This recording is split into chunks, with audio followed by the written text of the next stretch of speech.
네, 여러분 안녕하십니까? 가장 빠른 종합뉴스 뉴스큐 시작합니다. 네, 오늘 정가에선 이완용 그리고 나치가 소환됐습니다. 대통령 3.1절 기념사 논란 그리고 민주당 이탈표 후 폭풍까지 오늘은 특히 나치 시대 색출이라고 비판한 민주당 이상민 의원과 약속 잡혀있는 목요일입니다. 국민의힘 이재호 상임 고문까지 두 분과 함께 소용돌이가 예상되고 있는 3월 전국 전망하겠습니다. 프로포폴 상습 투약 의혹으로 수사를 받고 있는 천만 배우 유아인 씨의 모발에서 다른 마약 성분도 검출된 것으로 뒤늦게 알려지면서 파장이 큽니다. 어떤 마약들인지 정리해보겠습니다. 네, 목요일 뉴스큐 국회부터 연결해 친명계와 비명계 사이 갈등의 골이 깊어지고 있는 민주당 분위기부터 들어보겠습니다. 네, 국회 취재기자 연결합니다. 박기환 기자. 네, 국회입니다. 네, 민주당 내부 갈등이 격화하고 있는데 어떤 이야기 오가는지 자세히 전해주시죠. 네, 이재명 대표 체포 동의안 표결 이후 당내에선 거친 공방이 오가고 있습니다. 격앙된 반응을 쏟아내고 있는 친명계에선 이탈표가 나온 이유가 공천권 때문이라고 주장하고 있습니다. 김용민 의원은 여기에 더해 이탈표 색출에 나선 당원들의 분노도 정당하다며 총선 공천에서 당원 평가를 반영해 심판해야 한다고 강조했습니다. 들어보시겠습니다. 총선에서 당원들과 지지자들의 선택에 따라서 그분들이 심판하실 수 있게 그 당은 길을 열어주는 게 중요하다. 당원들이 공천을 할 수 있는 시스템을 좀 더 강화할 필요가 있다. 반면 비명계는 공천권 때문이라는 친명계의 주장은 거북스럽다면서 경선을 생각했다면 협조하는 편이 더 편했을 것이라고 맞받아쳤습니다. 특히 일부 강성 지지자들의 색출 작업에 대해 마치 나치 시대에 기독교 신자를 색출하려는 것과 같다는 비판도 나왔습니다. 이어서 들어보시겠습니다. 민주정당에서는 있을 수 없는 그런 색출이라는 말이 나오는 건 그건 해서는 안 되죠. 우리 나치 시대에 그 기독교 신자를 색출하려고 십자가 밟기를 강요하고 막 그랬지 않습니까? 네. 한편 이재명 대표는 오늘 공개 일정 없이 내일 공직선거법 위반 혐의 첫 법원 출석 준비에 집중하고 있습니다. 이와 함께 당내 소통을 강화하겠다고 밝힌 만큼 앞으로 어떻게 내홍을 수습해 나갈지 주목됩니다. 네, 잠시 후에 이상민 의원 출연할 때 다시 한번 물어보기로 하고 윤석열 대통령의 3.1절 기념사를 놓고 여야 공방도 전해주시죠. 네, 먼저 국민의힘은 윤 대통령의 기념사가 시대 변화에 따라 한일 양국이 협력을 강화해야 한다는 뜻이라고 평가했습니다. 그러면서 민주당의 비판에 대해선 이 대표가 자신을 향한 비난의 화살을 윤 대통령에게 돌리고자 억지를 쓰고 있다고 지적했습니다. 먼저 들어보시겠습니다. 문재인 정권이 초래한 북핵 안보 위기에 대비하기 위해 한일 관계를 정상화하는 게 그렇게 못마땅합니까? 법의 심판을 받으라는 지엄한 민심의 명령을 죽창가로 덮을 수 있다고 믿는 것입니까? 반면 더불어민주당은 윤 대통령의 3.1절 기념사에서 정부의 대일 굴종 외교만 재확인했다며 맹비난했습니다. 박홍근 원내대표는 과거 이완용과 윤 대통령 발언을 비교하면서 모두 식민사관이라고 비판했습니다. 들어보시겠습니다. 저는 매국노 이완용과 윤석열 대통령의 말 사이에 무슨 차이가 있는지 이해하지 못하겠습니다. 대한민국 헌법 전문에 명시된 숭고한 항쟁의 정신과 건국 이념을 부정하는 대통령의 기념사였습니다. 여야 대립이 격화하는 가운데 어제 문을 연 3월 임시국회는 본회의와 상임위 회의 등 어떤 의사일정도 확정하지 못했습니다. 네, 3월 임시국회가 민주당 요청으로 휴일인 어제부터 시작됐는데 정작 민주당 의원 20여 명이 베트남으로 워크숍을 떠났다고요. 네, 그렇습니다. 민주당 내 의원 모임인 더 좋은 미래는 오늘 베트남 하노이로 2박 3일 워크숍을 떠난 것으로 확인됐습니다. 더미래의 대표직을 맡은 강훈식 의원은 물론 우상호, 홍익표 의원과 함께 당 홍보위원장인 한준호 의원과 원내민생 부대표를 맡고 있는 이동주 의원 등 모두 20여 명이 워크숍에 참여한 것으로 파악됐습니다. 사실상 외유성 회의 출장이 아니냐는 지적이 나오는데요. 더미래 측은 수차례 연기됐던 것이라면서도 상세한 일정은 밝히지 않았습니다. 또 비용은 국회에서 지원받지 않았고 의원들이 객출했다고 해명했습니다. 박홍근 원내대표는 이에 대해 여당의 비협조로 국회 본회의 등 의사일정이 잡히지 않는 상황에서 당내 단합을 위한 더 미래의 역할을 고민하는 자리라고 생각해 다녀오라는 뜻을 전했다고 밝혔습니다. 하지만 국민의힘은 강하게 비판했습니다. 양금희 수석대변인은 민주당이 이재명 방탄국회를 밀어붙이더니 정작 국회는 내팽개치고 해외로 집단 외유를 떠났다고 꼬집었습니다. 들어보시겠습니다. 민주당 진로를 베트남에서 찾는다? 과연 어느 국민이 납득하겠습니까? 이재명 방탄국회를 밀어붙인 민주당의 대국민 사기에 대해 이재명 대표와 당 지도부는 분명히 답하고 책임져야 할 것입니다. 논란이 커지고 있지만 더미래는 일단 오늘 저녁부터 예정된 토론회 등 예정된 일정을 마치고 오는 4일 귀국할 방침입니다. 지금까지 국회에서 YTN 박견입니다. 네, 이런 가운데 지난 대선 과정에서 허위 발언을 한 혐의로 재판에 넘겨진 이재명 민주당 대표는 내일 오전 10시 40분부터 피고인 자격으로 처음 법원에 출석을 합니다. 정식 공판에는 피고인이 직접 출석해야 하는 만큼 이 대표도 법정에 나올 것으로 예상되고 있습니다. 이 대표는 민주당 대선 후보였던 지난 2021년 12월 방송 인터뷰 등에서 고 김문기 성남도시개발공사 개발 1처장에 대해서 시장 재직 때는 알지 못했다고 말해 허위 사실을 공표한 혐의 등을 받고 있습니다. 이재명 대표는 국가수사본부장에 임명됐다가 아들의 학교폭력 전력으로 낙마한 정순신 변호사와 관련해 드라마보다 현실은 더 지독했다고 비판했습니다. 이 대표는 오늘 자신의 SNS에 드라마 스카이캐슬을 인용해 검사 아빠가 계급이 돼버린 신분제 사회의 단면부터 총체적 인사참사와 책임 회피까지 드라마보다 더한 현실이라며 이같이 밝혔습니다. 이 대표는 또 검증할 수 없었던 게 아니라 검증할 생각조차 안 했던 것 아니냐며 윤 대통령이 직접 피해자와 국민 앞에 해명하고 사과해야 한다고 덧붙였습니다.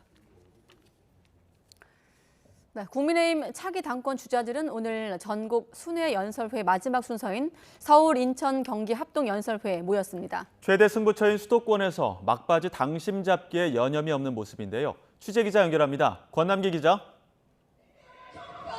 네, 경기 고양체육관에 나와 있습니다. 네, 막바지 당심 잡기. 자, 전당대회 수도권 합동 연설회가 진행 중입니다. 현장 분위기 전해주시죠. 네, 이곳 열기가 아주 뜨겁습니다. 제 주변으로 국민의힘 당원들이 가득 들어찬 모습 보실 수 있을 텐데요. 지금 무대 위에서는 최고위원 후보들의 정견 발표가 진행되고 있습니다. 각종 통편말부터 구호까지 지지자들의 응원전 또한 뜨겁습니다. 당권주자들은 이번 연설회에서 무엇보다 수도권 총선 승리 전략을 강조할 것으로 보입니다. 국민의힘은 지난 총선에서 수도권 121석 가운데 17석만 얻으며 참패했는데요. 수도권은 영당권과 비슷할 만큼 당원 비중이 높아서 이번 전당대회의 최대 승부처이자 가장 변수가 많은 지역으로 꼽힙니다. 여기에 대해 각종 여론조사에서 선두를 달리는 김기현 후보를 둘러싼 안철수, 천하람, 황교안 후보의 공세 역시 관전 포인트입니다.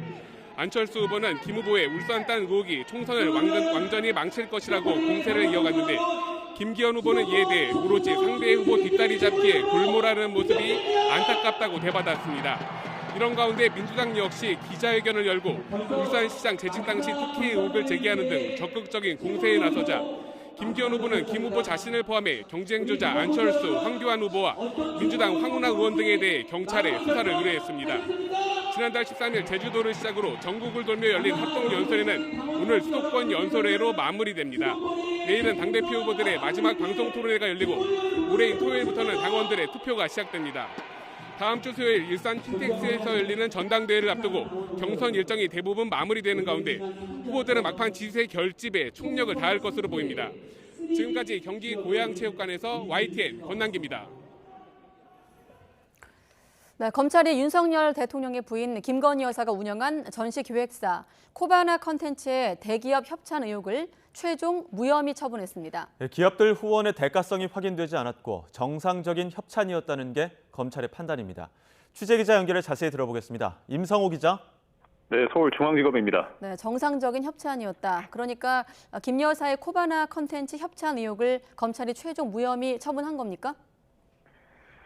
네, 해당 의혹은 김 여사가 운영하던 전시기획사 코바나 컨텐츠가 기획하던 전시와 관련된 의혹입니다. 코바나 컨텐츠는 지난 2018년부터 2019년 사이에 조각가 알베르토 자코메티전과 야수파 걸작전을 각각 주관했습니다. 이때 대기업 여러 곳이 협찬을 했는데요.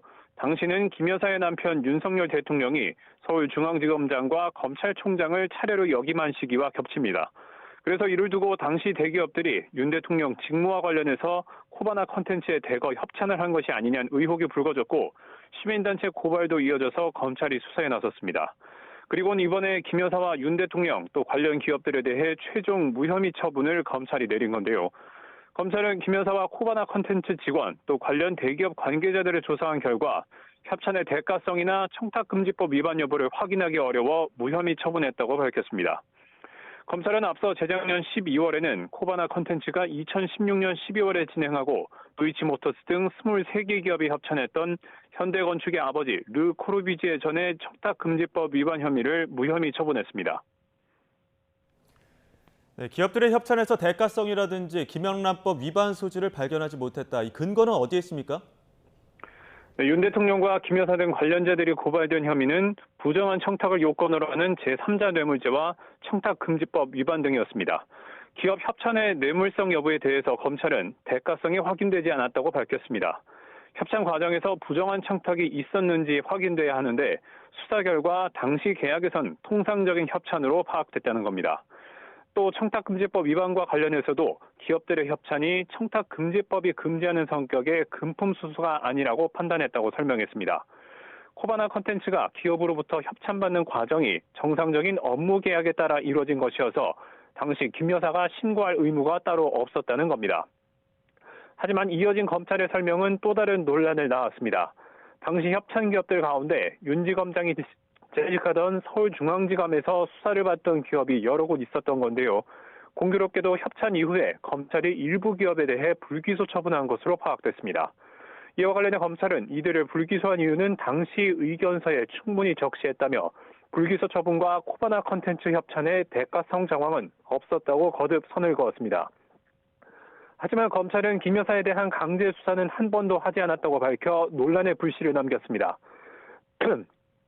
검찰 관계자는 김 여사 소환 조사나 휴대전화 포렌식 없이 두 차례 서면 조사만 했다며 제기된 의혹이 다 규명됐다고 판단해 강제 수사를 따로 진행하진 않았다고 설명했습니다. 검찰은 김 여사의 도이치모터스 주가 조작 가담 의혹에 대해선 계속 수사 중입니다. 지금까지 서울중앙지검에서 YTN 임성호입니다. 대통령실은 윤석열 대통령의 3.1절 기념사를 둘러싼 친일 논란에 대해 한일 협력이 매우 중요하다는 걸 강조한 연설이었다고 반박했습니다. 대통령실 관계자는 오늘 브리핑에서 기념사에서 일제 침략이 우리 탓인 것처럼 해석되는 대목이 논란이라는 질문에 이같이 답한 뒤 한일 관계는 과거, 현재, 미래 모두가 얽혀 있는데 한일 양국 국민은 과거보다 미래를 보고 가는 것이 바람직하다고 생각하는 것 같다고 말했습니다. 또 한일 관계와 관련해 두 가지 세력이 있다면서 어떻게든 과거를 극복하고 미래를 향해 나아가자는 세력과 어떻게든 반일 혐한 감정을 이용해 정치적 반사이익을 얻으려는 세력이라고 설명했습니다. 전해드린 것처럼 윤석열 대통령이 어제 3.1절 기념사에서 일본을 함께 가야 할 파트너라고 언급한 데 대해 일본 언론들도 일제의 주요 뉴스로 다루며 분석에 나섰습니다. 과거 역대 정부의 대일 메시지와 다르다는 점을 부각하고 있습니다. 도쿄 현지 연결합니다. 김세호 특파원. 네, 도쿄입니다. 네, 일본 언론들 구체적인 반응 전해주시죠. 네, 한마디로 일본 언론들은 윤 대통령의 발언에 반색하고 나섰습니다. 발행 부수가 가장 많은 요미우리 신문은 윤 대통령의 3.1절 기념사 발언을 어제 석간 일면으로 다뤘습니다. 어제 일본에서는 국회 예산안 심의와 관련해 방위 능력 강화, 저출산 대책 등에 대한 총리의 입장 등이 주요 이슈였는데요. 이런 상황을 감안하면 윤 대통령의 3.1절 발언에 높은 관심을 보였다는 것을 알 수 있습니다. 아침 신문에서도 구체적인 분석에 나섰는데요. 일본은 파트너라는 윤 대통령의 발언을 놓고 윤 대통령이 일본을 견제 대상이 아닌 이 협력 파트너라는 점을 분명하게 자리매김했다며 특히 일본이 오랫동안 강조해온 미래지향적 한일 관계로 축을 옮기는 모습을 서명하게 보였다고 전했습니다. 경제신문 니케이도 아침 사설을 통해 윤 대통령이 한일 협력의 중요성을 국민들에게 설명한 점은 의미심장하다고 평가했습니다. 또 한일 관계를 피해자와 가해자로 설정한 역대 대통령들과도 선을 그었다고 강조했습니다. 그러면서 윤 대통령이 연설을 통해 의지를 보인 만큼 기시다 총리도 강제징용 문제 등의 해결에 속도를 내야 한다며 정치적 결단을 촉구하기도 했습니다. 일본 언론들은 한일 간 최대 현안인 강제징용 문제를 윤 대통령이 직접 언급하지 않은 점도 집중 조명하면서 한일 관계 개선을 위한 노력의 일환으로 보고 있습니다. 네, 일본 언론들 추가적으로 윤 대통령 발언 어떻게 분석하고 있습니까? 네, 우선 일본 언론들은 윤석열 대통령이 북한의 핵미사일 위협 등 안보 위협에 대해 한미일 협력의 중요성에 초점을 둔 것으로 보고 있습니다. 일본 언론들은 일본을 경계해야 할 대상이 아니라 협력을 대상으로 봐야 한다는 윤석열 대통령의 인식이 이 기념사에 표출된 것으로 분석하고 있습니다. 또 미국이 중국을 견제하기 위해 반도체 규제 등의 속도를 내면서 반도체 분야에서의 한일 간 협력 등 경제 분야에서의 협력도 절실하다는 점이 작용한 것으로 보고 있습니다. 일본 정부는 어떤 반응입니까? 네, 윤석열 대통령의 3.1절 기념사 발언에 대해 일본 정부도 일단은 화답하는 모양새입니다. 마스노 일본 관방장관은 어제 기자회견에서 한국은 국제사회에서 여러 과제에 대응하기 위한 중요한 이웃 국가라고 강조했습니다. 그러나 한일 관계를 건전한 형태로 되돌리기 위해 한일 간 긴밀히 소통하려고 한다고 강조했는데요. 즉 이는 일본이 말하는 건전한 관계에 이르려면 아직도 갈 길이 남았다는 뜻으로 해석됩니다. 일본이 한일 현안에 대해 전향적인 모습을 보일 것으로는 단정하기 어렵다는 대목으로 보입니다. 지금까지 도쿄에서 YTN 김세호입니다. 민주사회를 위한 변호사 모임은 윤석열 대통령의 첫 3.1절 기념사를 역사의 길이 남을 치욕적인 망언이라고 비판했습니다. 민변은 오늘 성명을 내고 윤 대통령이 3.1운동을 기념하는 자리에서 우리 역사를 비하하며 왜곡된 역사관을 드러냈다며 이같이 말했습니다. 특히 윤 대통령이 세계사의 변화에 제대로 준비하지 못해 국권을 상실하고 고통받았던 우리의 과거를 되돌아봐야 한다고 말한 부분이 일제의 식민사관을 떠올리게 한다고 주장했습니다. 국민의힘 추천으로 2기 진실화해위원 후보자로 올랐다가 국회 표결에서 부결된 이재봉 교수가 YTN과의 인터뷰를 통해 자신의 입장을 밝혔습니다. 이 교수는 류석춘 교수의 위안부는 매춘 발언이 아닌 표현의 자유를 지지한 거라면서도 위안부 피해자 존재에 대해선 검증이 필요하다고 말했습니다. 김철희 기자의 단독 보도입니다. 지난 24일 국회 본회의장에선 2기 진실화해위원 7명에 대한 투표가 진행됐습니다. 그런데 국민의힘이 추천한 이재봉 후보자가 42%를 조금 웃도는 득표를 얻는 데 그쳐 국회 문턱을 넘지 못했습니다. 여당은 합의된 후보를 일방적으로 부결시켰다며 강하게 항의했습니다. 아니 여야 간에 합의해서 후보자를 올렸으면 그동안에 오래된 국회의 관행과 전통을 따라서 해줘야죠. 야당에선 이 교수가 과거 위안부는 매춘이라고 말한 류석춘 교수를 옹호하는 성명에 이름을 올렸다는 점 등을 부결의 이유로 꼽았습니다. 부결 이후 처음으로 이재봉 교수는 YTN과의 인터뷰에서 자신의 입장을 전했습니다. 먼저 이 교수는 당시 성명에 참여한 건 유 교수 발언에 동의해서가 아니라 강의에서 한 발언을 놓고 기소하는 것이 학문의 자유를 위협할 수 있다고 생각해서였다고 해명했습니다. 다만 위안부 문제에 대해선 검증이 필요하다고 주장했습니다. 구체적으론 위안부였다고 말하려면 그에 대한 증거를 수집해서 국제학회에 보내 검증을 받아야 한다고 했습니다. 성숙한 사회가 되려면 증거와 사실의 근거에서 말해야 한다는 건데 5.18 광주 민주화운동에 대해서도 유사한 의견을 내놨습니다. 80년 5월 광주에선 민주화운동이 있었다고 생각한다면서도 세부적인 사건 전개 등에 대해선 학자적 검증이 필요하다고 밝힌 겁니다. 다만 구체적인 사건이 무엇인지에 대해선 답하지 않았습니다. 이 밖에 이재봉 교수는 지난 21대 총선이 부정선거였다는 주장이 유효하냐는 질문엔 재판이 진행 중이니 지켜보자면서도 제도의 개선이 필요하다고 짧게 덧붙였습니다. 국민의힘은 3월 임시 국회에서 이 교수 임명 표결을 다시 요구할 예정입니다. YTN 김철입니다. 일본이 올해 여름쯤 후쿠시마에서 방사능 오염수를 방류했을 때 실제 우리 해역까지 넘어오는지가 초미의 관심사입니다. 정부는 먼 바다와 가까운 바다에서 채취한 바닷물과 수산물에 대한 방사성 물질 검사 등 3중 체계로 점검에 나섰습니다. 이승윤 기자가 현장 취재했습니다. 부산항에서 남쪽으로 1시간 20분 정도 배를 타고 나가면 만나게 되는 대한해협 생태구 부산 5 정점. 채수통을 바닷속으로 내려보낸 뒤 바닷물을 가득 채취합니다. 해양 방사성 물질 추정망 중에 부산 연안 정점 환계소에서 해양 방사성 물질을 추정하기 위해 필요한 해수 시료를 채취한 것입니다.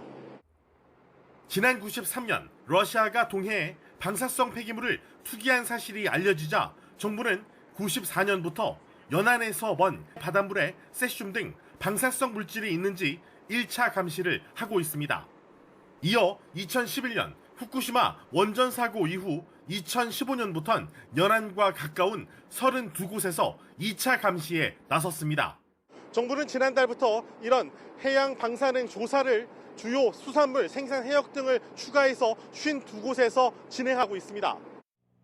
해 뜨기 전 새벽 공동 어시장, 우리 수역에서 잡힌 생선들을 대상으로 해양 방사능 3차 감시 활동이 매일 이어집니다. 그래서 오늘 채취할 시료는 대형 선망 어선에서 조업한 고등어, 방어, 삼치종이 될 거고요. 오늘은 선망 6척에 외끌이 2척이 들어왔습니다. 이렇게 시료로 채취된 생선들은 방사성 물질에 오염됐는지 검사를 거쳐 결과를 공표하고 있습니다. 해양수산부는 일본이 올해 여름쯤 후쿠시마 오염수를 방류할 경우에도 이처럼 3중 점검 체계를 토대로 감시를 강화한다는 방침입니다. 정부는 국내 수산물에 대한 방사능 검사 대상을 기존 백품종 5천여 건에서 올해부터는 국내에서 생산되는 전품종 8천 건 이상으로 확대해 수산물 안전을 담보한다는 계획입니다. 부산 공동 어시장에서 YTN 이승윤입니다.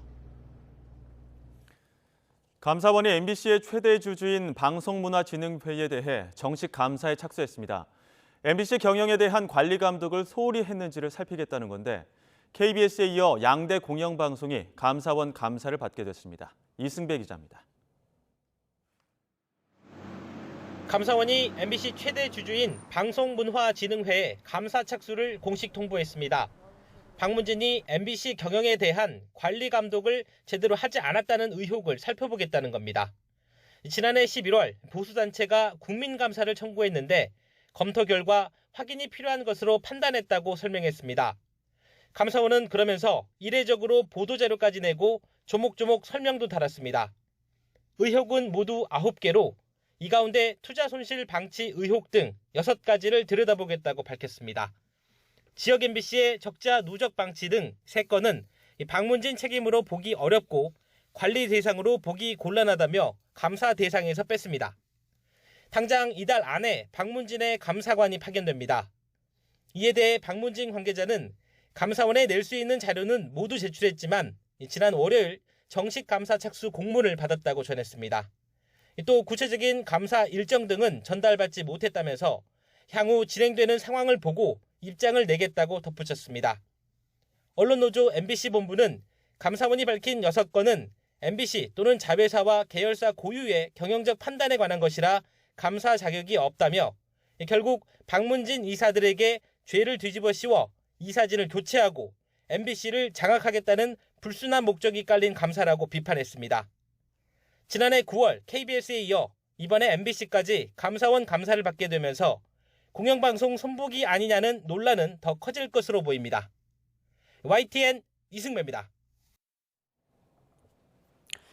네, 프로포폴 상습 투약 혐의로 경찰의 수사를 받고 있는 배우 유아인 씨가 모발에서 강력한 마약인 코카인과 케타민 성분도 함께 검출됐던 것으로 뒤늦게 알려지고 있습니다. 이로써 유아인 씨가 투약한 마약류는 모두 4종으로 늘었습니다. 윤성훈 기자가 보도합니다. 프로포폴 상습 투약 혐의로 경찰 조사를 받게 된 배우 유아인 씨. 경찰은 지난달 5일 입국하던 유아인 씨를 상대로 소변과 모발을 채취해 국립과학수사연구원에 정밀감정을 맡겼습니다. 지난달 중순쯤 나온 정밀감정 결과에서 프로포폴과 함께 대마 성분이 검출됐습니다. 그런데 당시 검사에서 코카인과 케타민도 양성 반응을 보인 것으로 뒤늦게 전해졌습니다. 정부가 마약으로 지정해 병의원에서 치료용으로도 사용하지 않는 코카인과 운하명 우려가 심한 향정신성 의약품 케타민 성분이 유아인 씨 모발에서 검출된 겁니다.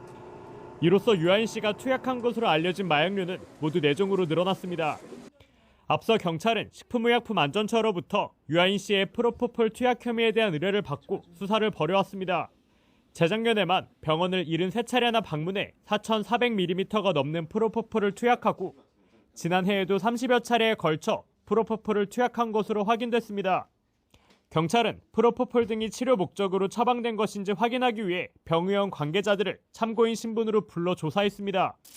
이와 함께 강력한 마약인 코카인과 케타민을 어떻게 구입했고 어떤 경위로 투약했는지도 조사해야 할 대상입니다.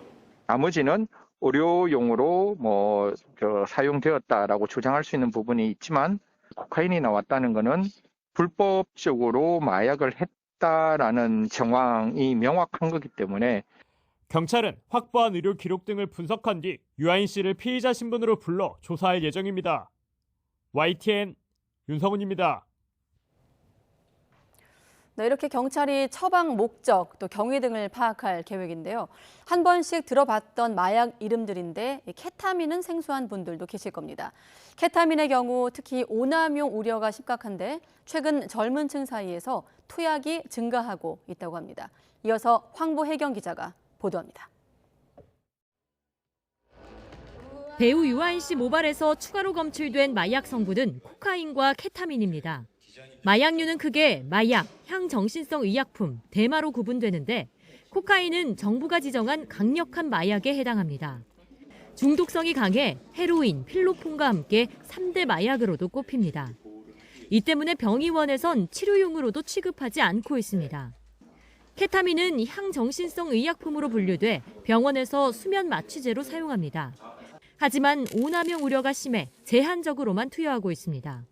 지난 2009년 배우 주지훈은 케타민 복용 혐의로 징역형의 집행유예를 선고받았습니다.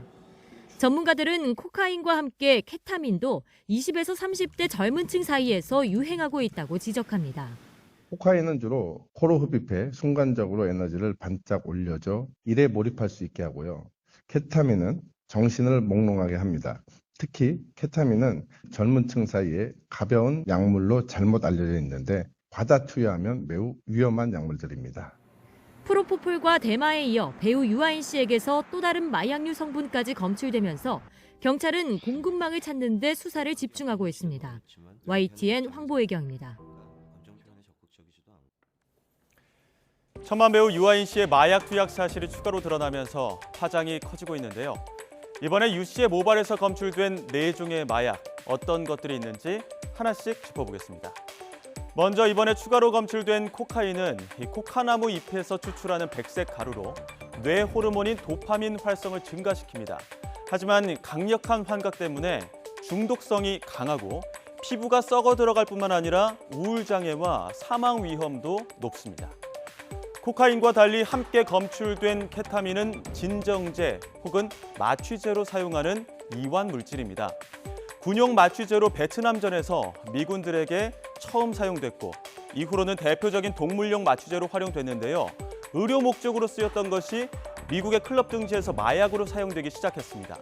소량만 복용해도 사고력과 행동력이 떨어지고 아예 환각 당시 상황을 기억하지 못하는 경우가 많아 성범죄에 빈번하게 사용됐습니다. 그리고 미다졸람, 케타민과 함께 3대 수면 마취제로 쓰이는 프로포폴은 유아인 씨를 비롯해 이미 많은 유명인들이 오남용으로 연루된 바 있죠. 마지막으로 앞서 양성 반응이 나온 대마도 많이 들어보셨을 겁니다. 마리화나라고 부르기도 하는데 우리에겐 대마잎을 가공해서 만든 섬유, 삼배가 더 익숙하죠. 대마초는 환각성 마약으로 뇌를 일부러 활성화시켜 환각을 일으키는데 극단적인 우울감을 유발하기도 합니다. 상대적으로 가격이 저렴하고 쉽게 접하게 되는 의료용 마약류 확산에 어느 때보다 우려가 커지는 요즘 배우 유아인 씨의 뉴스는 영화계를 넘어 그 파장이 큰데요.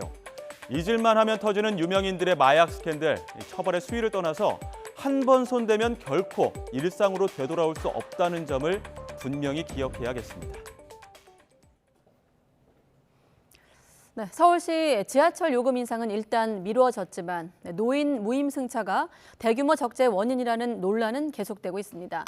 그러나 노인 무임승차 덕분에 다른 복지 비용이 절감되는 효과도 분명하다면서 경제 논리로만 바라봐서는 안 된다는 목소리도 있습니다. 박정현 기자입니다. 점심시간을 앞둔 서울 탑골공원. 무료급식소 앞의 줄에도 장기판이나 바둑판 앞에도 온통 어르신들입니다. 친구도 만나고 시간도 때우려 이곳을 찾는 이들 대부분은 지하철 무임승차 대상인 65살 이상. 최근 노인 무임승차 문제가 뜨거운 감자로 떠오르면서 마음이 착잡합니다.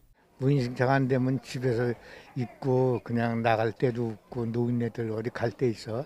그냥 집에서 있다가 아주 힘들지 노인네들 사는 게. 많이 더 활동을 하게 돼요.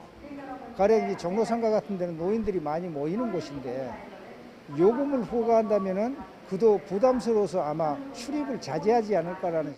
서울시는 만성적인 적자를 더는 감당할 수 없다며 대중교통 요금 인상을 추진한다는 입장입니다. 그러면서 매년 1조 원에 달하는 서울교통공사의 단기 순손실 가운데 무임승차에 따른 손실이 30%를 차지한다고 지목했습니다. 하지만 일각에서는 노년층의 무임승차를 지하철 운영 적자의 핵심 원인으로는 볼 수 없다고 반박합니다. 국토교통부는 보고서에서 지하철 무임수송이 매년 증가하고 있지만 운송 횟수나 열차 편성수는 변함이 없다고 지적했습니다.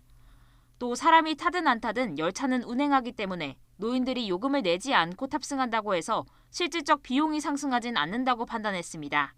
무엇보다 노인들의 대중교통 이용을 단순히 손익의 문제로만 따지면 안 된다는 목소리도 있습니다. 교통연구원은 무임승차로 노인의 이동권이 보장되면 노인의 경제활동이나 사회활동이 유지될 수 있고 복지 비용도 절감된다고 평가했습니다. 이에 따라 무임승차에 따른 사회적 편익이 연간 3천억 원에 이른다고 추산했습니다. 사람들을 만날 수 있고 사람들과 대화를 나눌 수 있는 그런 수단을 제공해 줄 수 있다는 거잖아요. 그거는 이제 돈의 논리는 아니라고 볼 수 있는 거고. 지난 2020년 한국의 노인 빈곤율은 38.9%, OECD 평균의 3배에 가깝습니다. 경제 논리를 넘어 사회복지의 차원까지 무임승차 논의의 저변을 확대해야 하는 이유입니다. YTN 박정현입니다. 네, 전국 곳곳에 건조특보가 내려져 있는 가운데 바람이 강하게 불고 있습니다. 봄을 맞아 산불 발생 위험이 매우 큰 상황인데 취재 기자 연결해서 좀 더 들어보겠습니다. 자, 김민경 기자. 네, 지난해 산불 피해가 무척 심했는데 올해도 심상치 않다고요? 네, 지난해 울진 삼척 산불은 역대 최악으로 기록됐습니다. 그런데 올해도 산불 발생이 심상치 않습니다. 지금 보시는 영상은 예천 산불인데요. 올해 첫 야간 산불인데다 진화됐다가 다시 재발화한 겁니다. 현재 날씨가 산불이 나거나 커지는데 좋은 조건을 보이기 때문입니다. 이 겨울 가뭄이 봄까지 이어지며 영동에는 건조경보가, 수도권을 포함한 내륙 곳곳에 건조주의보가 발령 중입니다.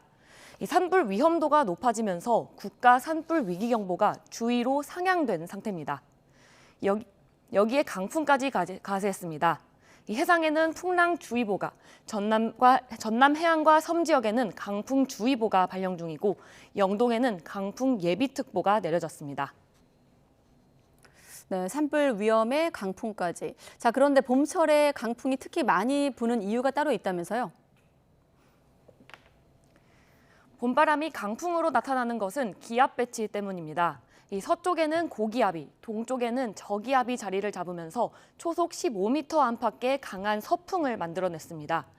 특히 이 서풍이 태백산맥을 넘으며 고온 건조해지고 더 강해지는 양간지풍까지 동반됐습니다. 이 조그마한 불씨가 대형 산불로 변하고 진화했던 산불이 되살아나는 조건이 만들어진 겁니다. 앞으로도 산불은 각별한 주의가 필요해 보입니다. 특히 국립산림과학원이 예측한 산불 장기 예측 결과를 보면 경상권이 가장 위험하고 남부가 중부보다 산불 발생 가능성이 큽니다. 이 2년 연속 대형 산불 피해가 발생하지 않도록 산림 주변에서는 소각행위를 하지 말고 등산객들은 불씨 관리에 각별한 주의가 필요합니다. 지금까지 YTN 김민경입니다.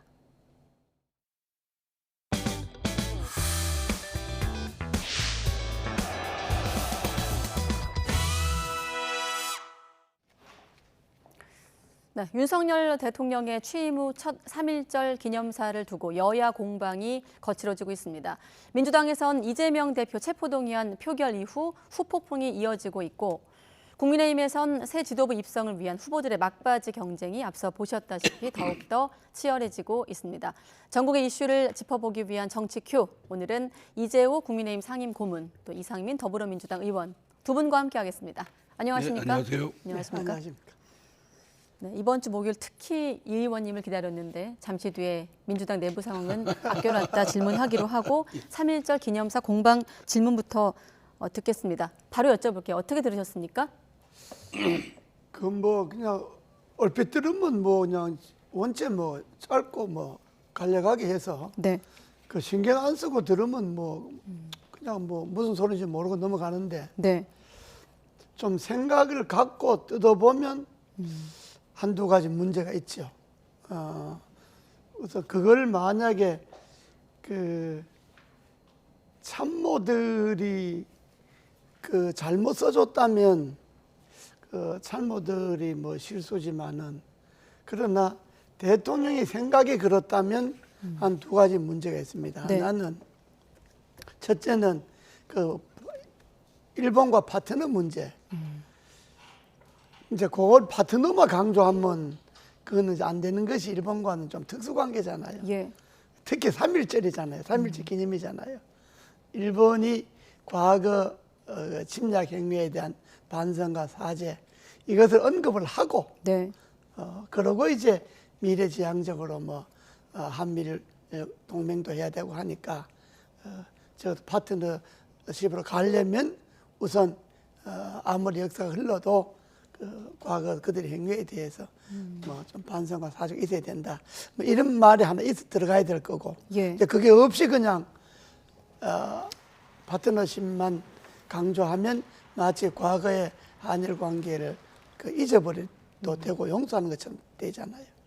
두 번째는 그 우리들이 잘못으로 국권이 상실되고 국민이 고통에 빠졌다. 이런 그 내용이 또 하나 있잖아요. 우리가 잘못해서 국권이 상실되고 국민이 고통에 빠진 게 아니고 일본이 침략해서 국권이 상실되고 국민이 고통에 빠진 거거든요. 그러니까 바로 이 부분이 이제 소위 말하는 식민 사과이다 아니다 이렇게 이야기하는데 그러니까 네. 대통령이 3.1절에 그런 논란을 불러일으킬 말을 하면 안 되죠. 그러니까 우리가 잘못해서 국권이 상실되고 국민이 고통에 빠진 게 아니고 일본이 침략해서 국권이 상실되고 국민이 고통에 빠졌다.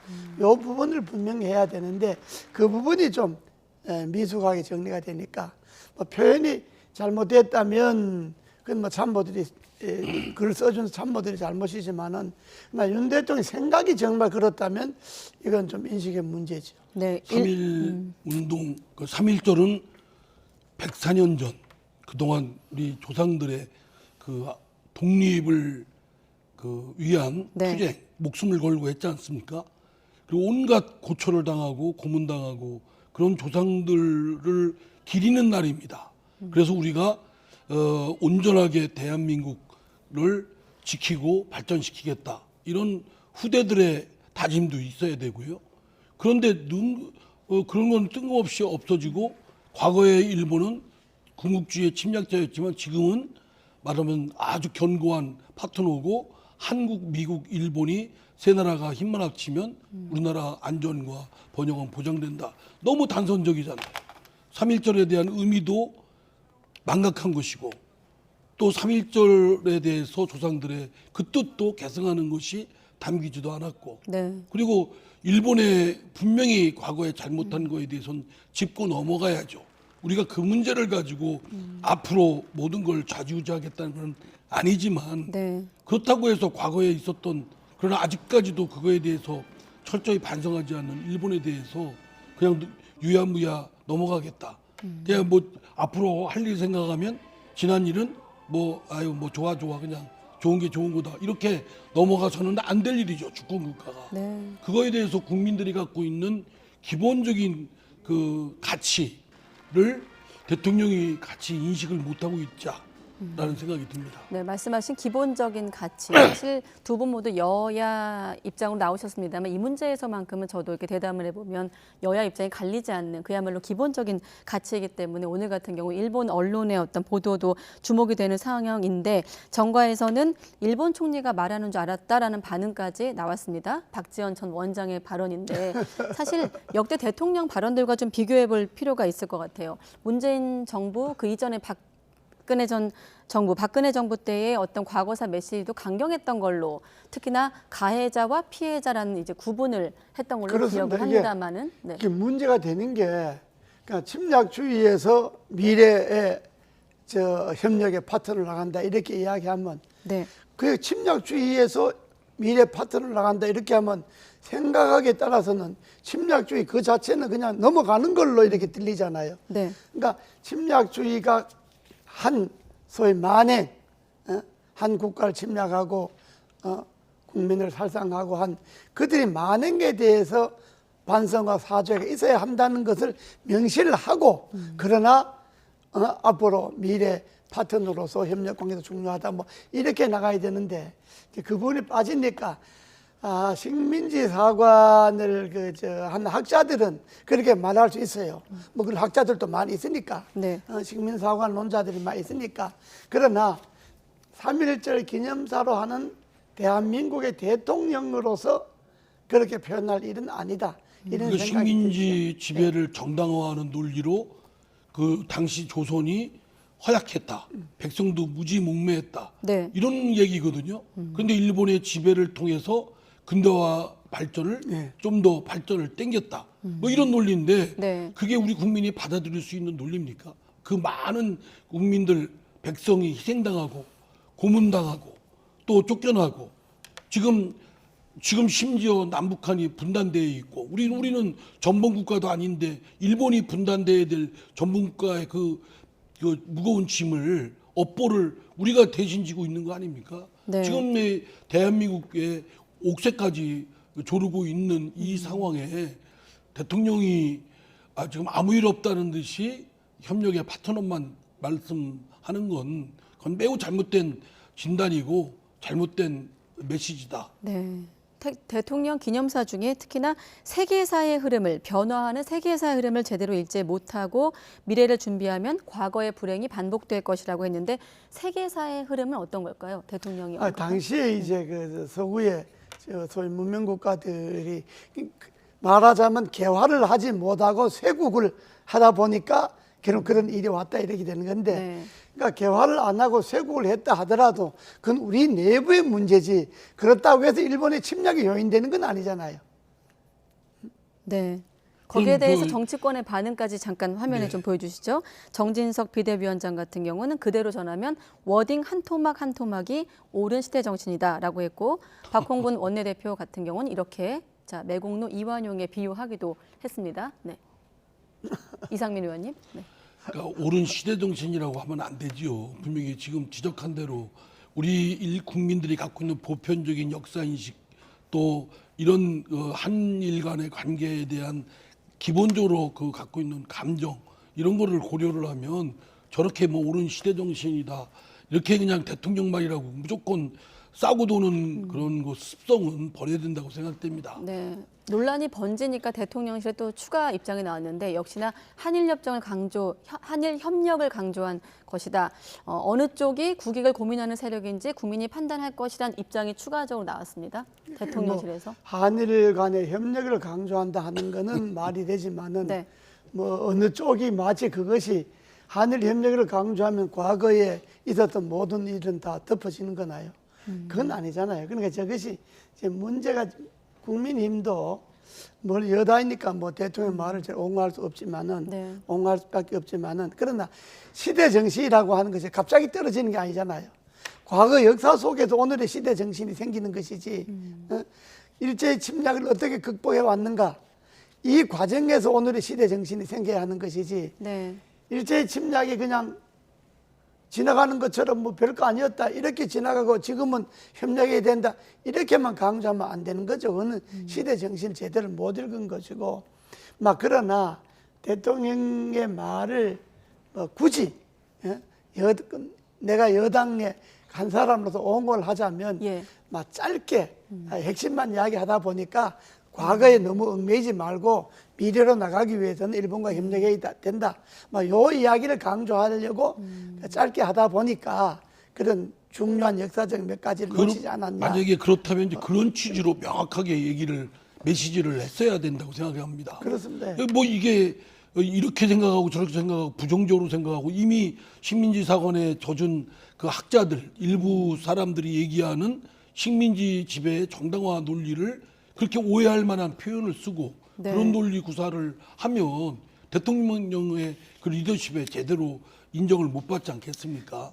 만약에 할 말이 있었다면 한일 간의 협력을 이제는 좀 더 노력을 해야 된다라고 한다면 그 메시지를 분명히 했어야죠. 그 메시지라고 하면 구체적으로 어떤 게 좀 담겼어야 했을까요? 뭐 지금 강제징용 문제도 한일 간에 지금 전향적인 자세를 갖고 이 문제를 나서야 된다. 우리 한국 정부도 노력하겠지만 일본 정부도 그에 적절한 노력을 해야 된다. 일방만 가지고는 안 된다. 그리고 지금 위안부 이런 손해배상 문제라든가 이런 문제를 푸는 건 결국 한일 간에 쌍방 간에 해결해야 될 문제거든요. 그런 문제에 대한 독려와 또 우리의 의지도 보여주고 해야 되는데 너무 이렇게 식민지 사관에 내 젖은 그런 논리라고 오해할 만한 표현과 논리를 하는 건 매우 유감입니다. 맞습니다. 현재 문제가 없다면 몰라도 위안부 문제라든지 강제징용 문제가 해결이 안 됐지 않습니까? 그 아직 현안으로 남아있지 않습니까? 남아있는데 그 문제에 대해서 뭐 해결을 하려고 하는 어떤 그런 의지라든지 이런 것도 좀 보여주고, 그러니까 저 표현을 대통령실에서 아무 문제 없다 이렇게만 몰고 나가면 안 되고, 그러니까 대통령이 하려고 하는 내용은 이런 것이었다. 그런데 표현이 이렇게 된 거다. 뭐 이렇게 이야기하면 몰라도 뭐 아무 문제 없이 다 잘한 이야기다. 저렇게 여당이 이야기하듯이 저런 식으로 이야기하면 전 반대하는 사람들을 설득할 수가 없죠. 늘 그 대통령의 발언 또는 이런 어떤 그 운동이 있을 경우에 꼭 그 대통령실이나 그 주변에서 또 그를 보강하는 또 해석을 답니다. 그럴 게 아니라 처음 말한 대통령이 분명하게 메시지를 명확하게 얘기를 해야죠. 국민들이 알아듣게끔. 그래야 국민들이 대통령은 저런 뜻으로 또 나라를 이렇게 끌고 가겠구나. 한일 관계, 국제 관계는 이런 방향으로 하겠구나. 이런 예측이 충분히 가능하고 그에 대한 논쟁이 벌어질 수 있는데 이렇게 생각할 수 저렇게 생각할 수 있고 막 이렇게 오해의 여지가 있다고 한다면 그 자체가 메시지를 잘못 관리하는 거죠. 일본 언론들은 이번 윤 대통령의 3.1절 기념사를 의미심장하다라는 반응과 함께 특히나 징용 문제를 언급하지 않는 부분도 집중 부각하고 있는 분위기 속에서 두 분 생각까지 들어봤습니다. 다음은 민주당 얘기로 넘어가겠습니다. 자, 이 의원님. 사실 표결 전에 이 의원님께서 28표도 과장된 것이다라고 말씀을 하셔서 저도 오판을 한 거죠.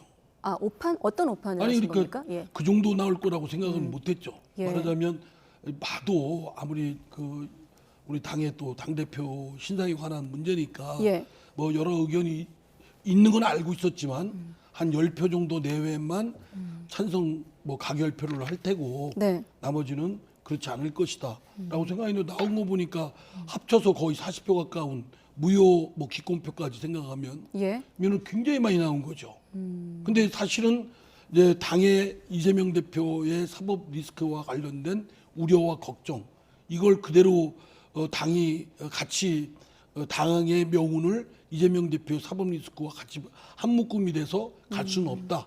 이런 의견들이 상당히 많거든요. 그런데 이제 그게 표출된 거죠. 그게 이제 이렇게 표로서 그 정도 숫자로 표출될 거는 저도 미처 몰랐던 건데 저도 그러니까 상황을 뭐 전체를 다 못 봤으니까. 그러니까 이를테면 이 의원님 포함해서 비명계로 분류되는 의원들조차도 이번 결과를 예상하지 못했다고 언론이 그럼요. 보고 있는데요. 대체로 뭐 그럴 것이라고 저는 생각됩니다. 그럼 바꿔서 좀 직접적으로 질문드리면 이를테면 조직적인 반란 혹은 비명계가 결집했다 이런 시각에 대해서 어떻게 보십니까? 반란이라는 것도 맞지 않고요. 왜냐하면 의원 개개인이 자기 소신과 양식에서 내린 표결이고 그렇게 표현해서는 안 될 일이라고 생각되고요. 의회의 결과가 나왔기 때문에 의회의 예상의 그 표결이었다. 라는 점은 대체로 갖고 있는 생각들이라고 생각됩니다. 불만들은 많이 팽배되어 있고 네. 걱정도 많고 이래서는 안 된다는 생각들이 있지만 이렇게 표결의 그 찬성이나 무효 기권으로 나간 건 행동을 한 거거든요. 그거는 쉽사리 하기 쉬운 일은 아닌데. 네, 예. 알겠습니다. 고모님은 어떻게 보셨습니까? 그 과정에 대해서. 지금 그 결론은 부결이 됐잖아요. 예. 결론은 이재명 대표가 구속이 안 됐잖아요. 영장심사 안 갔잖아요. 그럼 민주당 그걸로 만족해야지. 만족하고 이탈표가 얼마 나왔느냐면 이거는 사실 중요하지 않습니다. 그건 그렇게 나올 수도 있다고 봐요. 네. 그보다 더 나올 수도 있고 덜 나올 수도 있는데 문제는 그 투표 이후에 민주당이 하는 행태가 이게 도저히 국민들이 납득을 못하는 거죠. 어차피 부결이 됐고 이재명 대표는 법원 영장심사 받으러 안 가게 됐으니까 어차피 저는 불구속 기소를 할 수밖에 없게 돼 있잖아요. 신변은 네. 보호돼 있잖아요. 그럼 그걸로 끝나야지. 왜냐면 민심이 뭐 열 몇 표가 될 건데 31표가 됐다 하는 그건 민심이 반영이라고 봐야 되거든요. 의원들은 민심이 압박을 받으니까 네. 그래도 뭐 옳은 길로 가야지 이런 것 때문에 한 거니까 그걸 마치 무슨 무슨 반란자냐 뭐 배신자냐고 색출하고 난리치고 저게 민주당이 한심한 거예요. 그렇게 됐을수록 이거 우리가 잘못이 있구나, 지도부가 잘못이 있구나 하고 더 화합하고 단결하고 그러기 위해서 어떻게 해야 될 것인가를 토론하고 모임도 자주 갖고 그렇게 생각해야지. 저걸 뭐 이탈표 잡아낸다고 난리치고 저렇게 하니까 저 민주당의 희망이 없게 보이는 거예요. 네. 전 막 나가는 거예요, 민주당이. 지금 방금 고모님께서 말씀하신 색출, 이탈표 관련해서 막 나간다 이런 표현하신 바로 이 대목에 대해서 민주당 내부에서 반응이나 해석도 다릅니다. 잠깐 민주당 내부 목소리 듣겠습니다. 그래서 민주당 당원들이나 지지자들도 자꾸 그 의원들한테 문자를 보내거나 뭘 해라라고 하는 게 소통을 좀 하자 이런 얘기예요. 당원들이 느끼는 분노와 실망감은 매우 정당하고 저는 정의롭다라고 생각해요. 왜냐하면 말씀드린 것처럼 그거는 의원들이 배신한 것이거든요. 일단 날라오는 문자를 보면은 뭐 저를 비롯한 뭐 타겟으로 삼은 의원들을 사람으로 생각을 하는지 모르겠습니다. 뭐 십자가 밟기를 강요당하는 듯한 그런 느낌이 많이 들고 그러니까. 네, 조홍천 의원이 사람으로 생각하는지 모르겠다고까지 표현을 했는데 의원님 생각도 바로 여쭤볼게요. 이제 물론 화가 날 수도 있고 자기 뜻대로 안 되면 분노를 표출하는 것까지는 이해는 합니다. 그런데 그게 정도가 넘었으면 참 그래요. 제가 뭐 방송에서 지금 뭐라고 말씀드리긴 그런데 네. 이렇게까지 막 심한 욕설, 대뜸 이렇게 전화를 하고 욕설이나 문자로 막 그냥 남는 거. 그건 사실은 처벌도 될 수 있는 거리인데 네. 그걸 마구제비로 이렇게 집단적으로 이렇게 하는 것이 과연 더불어민주당이 민주주의, 인권의 가치를 가장 최고의 가치로 여기는 그런 정당인데 내부에서 당원들과 의원들 사이에 이런 게 있다는 것이 네. 한편 참 일그러진 부끄러운 모습이라고 생각합니다. 김용민 의원 같은 경우는 정의롭다고 생각을 했는데 자 그런 어떤 그것도 사실 일종의 당심인 건데 그건 인정하지만 방법에 문제가 있다고 보시는 건가요? 제가 다른 의원의 발언에 대해서 예. 그 후배 의원들에 대해서 코멘트는 하긴 그렇고요. 예. 다만 어쨌든 우리가 좀 더 세련된 방법으로 조금 더 이렇게 품위 있는 방법으로 표출할 수 있는 방법도 많습니다. 네. 근데 이렇게 집단적으로 괴롭힘을 주는 거 이거는 정말 그 반인권적인 행위다. 이건 좀 삼가야 된다고 생각합니다. 이번에 그 부결 전국 이후 그러니까 이탈표 논란 이후 조금 그런 강성 지지층의 문자가 늘었습니까? 아니면 비슷한가요? 집단적으로 이제 최근에 이제 그 이후에 아주 쏟아지죠. 저뿐만 아니고 네. 여러 명의 의원들한테. 그 비판의 목소리가 좀 결이 바뀌었습니까? 아니면 기존과 비슷한가요? 그냥 뭐 거의 욕설 가깝고 뭐 배신자 뭐 왜 이재명 대표를 안 보호하냐? 왜 이재명 대표가 유력한 네. 그 대선 후보인데 보호하지 않고 왜 공격을 하고 예. 주저앉히려고 하느냐. 그런데 어느 누가 더불어민주당의 이재명 대표를 주저앉히려는 사람이 하나만 더 여쭤볼게요. 그러겠습니까? 직접 소개하시기엔 좀 방송에 부적절하다고 하셨으니까 혹시 그런 문자에 대해서 반론을 이 자리에서 하실 생각은 없으세요? 가장 좀 억울한 문자?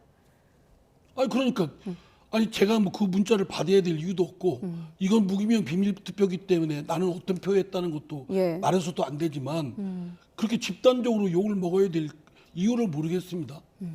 그 민주당이요. 우리가 밖에서 볼 때는 네. 저 이상민 의원님이나 조홍천 의원님 같은 분들이 당내에서 계속 그 핍박을 받으면서도 바른 소리를 하기 때문에 네. 그나마 민주당이 야당으로 유지가 되는 거예요. 근데 지금 그 표결 이후에 민주당의 형태를 보면 이재명 지지하는 우리만 남고 지지 안 한 사람들 다 나가라 이 말 아닙니까? 그 쫓아내는 수준이잖아요. 네. 그럼 민주당이 되겠어요? 무너지는 거지. 그러잖아요. 그렇기 때문에 지금 표결 이후에 설사 반대표를 던진 사람도 그러안을 생각을 해야지. 그래 우리가 잘못했다. 이제 앞으로는 잘해보자. 어떻게 하면 되겠냐. 이렇게 수습할 생각을 해야지. 네. 저를 계속 평가하는 식으로 나가면 저 야당이 존재 이유가 없어지죠. 이건 어떻습니까? 이를테면 친명 진영에선 공천을 포함해서 정치적 이익을 위한 판단이었다. 제가 볼 때 그게 말이 됩니까? 지금 표결을 그랬다고 해서 저희 민주당은요, 그래도 거의 시스템화 공천화되어 있기 때문에 네. 당대표라고 해서 그거를 전적으로 다 좌지우지할 수가 없습니다. 공관위도 있고 다 여러 기구들이 있기 때문에 네. 그걸 지금 내년 총선에 있는 문제를 지금 무슨 이재명 대표의 체포동의안 표결과 관련해서 공천을 거래했다. 저는 상상력이 너무 비약적이라고 생각됩니다. 그런 건 있을 수가 여지가 없습니다. 여지가. 여든 야든 당권파들이 몰리면 네. 맨날 공천 이야기하는데 공천들 뭐 약속해라 뭐 이렇게 이야기한다 이렇게 하는 건데 그거는 일종의 협박 수준입니다. 지금 선거 1년 남았는데 1년 이후에 공천을 지금 누가 그걸 보장하고 누가 뺏고 어떻게 합니까? 그거는 정당이라는 게. 그러니까 그런 얘기가 나왔다는 것 자체가 제가 볼 때는 그거는 뭐 거의 그런 얘기를 몰상식한 얘기를 한 의원도 없을 것이고 예. 또 그거를 대표가 그걸 고지고대로 듣겠습니까? 말도 안 되는 얘기죠. 알겠습니다. 자, 또 한 가지 지금까지 한 얘기는 지금 일어나고 있는 일들의 얘기고 앞으로 추후에 좀 일어날 일들을 한번 예상해 본다면 검찰 입장에선 지난번 체포동의안 표결 결과를 이를테면 민주당의 분열 혹은 이재명 대표의 균열된 방탄조끼를 확인한 셈인데 아까 십자가 밟기 이런 표현도 있지 않았습니까? 비명계 의원들 사이에선 또 추가적으로 영장 청구가 있을 텐데 앞으로 민주당의 상황을 좀 전망해 본다면 어떻게 예상할 수 있을까요? 제가 뭐 전체 의원들의 그 의견을 그렇죠. 나누지 예. 않은 상황에서 뭐라고 예단하기는 어렵습니다만 네. 다만 이제 지금 어쨌든 의견이 많이 엇갈리고 지금 이 부분이 걱정스러운 상황까지 나왔지 않습니까? 예. 그리고 제가 빙산의 일각이라고 할 정도로 그 숫자는 물 밑에 있는 숫자는 지금 드러난 숫자보다 훨씬 많다. 그렇다면 어떻게 해야 되느냐? 당대표를 이재명 대표를 비롯해서 당 지도부가 의원들과 소통을 긴밀하게 해가지고 어디에 마음이 와 있는지 의원들이 뭘 걱정하는지 이걸 풀기 위해서는 어떤 조치가 필요한지 이거에 대한 치열하고 진지한 논의가 필요하다고 봅니다. 그냥 네. 생각이 다르고 이재명 대표의 그 표결에 다른 의사표시를 했다고 해서 이 사람들은 뭐 죽일 놈들이라는 둥, 배신자라는 둥, 뭐 막 그냥 입에 담지 못할 요기로서 배제시켜버리면 오히려 더 큰 화를 자초하지 않겠습니까? 네, 지금 대북 송금 의혹도 있고 추가 영장 청구 가능성이 있기 때문에 이 질문이 좀 관심인데 일단 당내에서는 2차 체포동의안이 온다면 권고적 당론을 생각해 볼 수도 있겠다라고 했고 아예 투표하지 않는 방식, 원천 차단하자 이런 목소리도 있고 부결 당론, 모양이 빠진다 이런 목소리도 있는데 어떻게 될까요? 뭐 이런저런 말씀들을 하는 걸 저도 보도 통해서 예. 들었는데 그게 가능하겠습니까? 국민들이 지금 국회에서 비밀 무기명 투표 한 거를 당론이나 정안들 네. 성격하고도 맞지도 않을 뿐만 아니라 그걸 그렇게 강제할 수 있는 실효성도 없고 더구나 의원이 표결에 참여하는 걸 참여하지 않도록 당론을 정한다? 그런 당론이 어디 있겠습니까? 네. 그거야말로 상식에 반하는 거고 그런 것을 우리 민주당이 그런 방향으로 가면 국민들로부터 진짜 호된 꾸지람을 듣게 됩니다. 민주당이요, 자꾸 그렇게 나가면 문 닫는 게 낫습니다. 당을 좀 제대로 끌고 갈 생각을 해야지. 뭐 당을 자꾸 그냥 갈라갖고 내쫓고 뭐 이런 식으로 하면 그건 문 닫는 게 낫죠. 누가 그걸 야다로 보겠어요. 자, 문 닫는 게 낫다는 이재호 고문님의 생각이 어떻게 생각하십니까? 민주당 의원으로서. 너무나 말씀하시는 게 아프죠. 아프도 할 말씀 뭐 제가 그에 대해서 반박할 말씀이 없습니다. 정말 그런 지경까지 가면 과연 국민들의 마음을 민심을 대변할 수 있는 정당으로서 더구나 지금 제1당인데 로서 그 역할을 할 수 있는가, 역량이 되는가, 스스로의 자정기능도 스스로의 자결기능도 못하고 있지 않나, 이런 스스로의 그런 생각이 듭니다. 그런 일이 없을 거라고 생각합니다. 네, 이 자리에는 여당 입장 그리고 또 야당 입장이시지만 또 이를테면 비명계 입장만 있기 때문에 제가 친명계 입장만 좀 추가해서 말씀드리면, 이제 김용민 의원 같은 경우는 당원의 분노가 정당하다라는 이제 분위기 속에서 지금 이 여파가 이 인물로까지 번지고 있습니다. 자, 이낙연 전 대표 영구 제명해야 된다, 이런 청원글에 3만 명 넘게 동의를 했다고 하는데, 네, 일단 물 한 잔 드시고 이 고문님께 질문 드릴게요. 이런 분위기는 어떻게 보십니까? 이낙연 전 대표를 향한 비판? 그걸요, 자꾸 저걸 내부에서 찾으려고 하는 건데 저걸 내부에서 찾으려고 하지 말고 이재명 대표의 처신에서 찾아야 됩니다. 이재명 대표가 처신을 잘했으면 오늘날 저런 일이 없지요. 이재명 대표 스스로도 자기가 야당 대표라고 하는 것이 모든 것으로부터 정당화되고 보호받는 것이 아니라 오히려 야당 대표라는 권력에 오만한 것은 아닌가. 의원들에서 좀 더 겸손하게 자기를 좀 더 설득시키지 못한 점은 없는가. 이재명 대표 스스로 반성의 기회를 가져야지 그걸 자꾸 내부에 적을 만들려고 그러면 안 되잖아요. 뭐 이낙연 총리가 뭐 지금 내가 알기로는 미국에 가 있는 줄 알았는데 뭐 미국에 가 있는 사람까지 끌어들여갖고 뭐 자꾸 적을 만들고 분노의 표적을 만들려고 그러면 안 되고 자기네들이 분노할 게 아니고 우리가 뭘 잘못했는가를 반성하면서 화합할 생각을 해야지. 분노를 표출해서 갈라치기 할 생각을 하면 안 됩니다. 그렇게 하려면 제일 확실한 수습의 길은 이재명 대표가 그만두는 게 낫습니다. 저 정도로 당을 수습할 능력이 없으면 대표가 그만둬야 됩니다. 이낙연 전 총리 영구 제명론인데요. 그 사유를 잘 모르겠습니다. 납득도 잘 안 되고. 느닷없이 그렇게 하게 되면 지금 이재호 고문께서 말씀한 대로 그냥 당을 풍지막산 그냥 사분오열 시키겠다는 것밖에 안 되는데 그러면 자진해산해야죠. 그런 뜻이 아니라면 진정하게 이재명 대표를 사랑하고 또 지지하고 또 그렇다면 민주당을 지지하고 한다면 그런 일은 없도록 조금 더 참고 좀 삼가고 이래야 된다고 생각합니다. 이낙연 전 대표를 향해 화살을 돌린 목소리는 이제 대장동 사건을 대선 국면에서 터뜨린 장본인이란 논리인데, 아무튼 이 청원 과정에서 5만 명 이상 동의를 얻으면 민주당이 공식 답변을 한다고 하니까 그 답변이 좀 어떻게 나오는지 한번 보기로 하고 국민의힘 전당대회 얘기도 간단히 해보겠습니다. 자, 오늘 마지막 합동 연설회고 내일이 마지막 토론회 이후 또 모레부터 당원 투표가 진행되는데 어떻습니까? 이제 오늘 같은 경우는 눈에 띄는 게 이제 김나연대에 대한 어떤 후보들 간의 신경전도 있고요. 고모님은 어떻게 보십니까? 지금 뭐 국민의힘 전당대회가 국민의힘 사람들끼리만 관심을 갖지 국민들이 뭐 관심이 없지 않습니까? 왜 관심이 없을까요? 뭐 재미가 없으니까 뭐 뻔한 소리니까.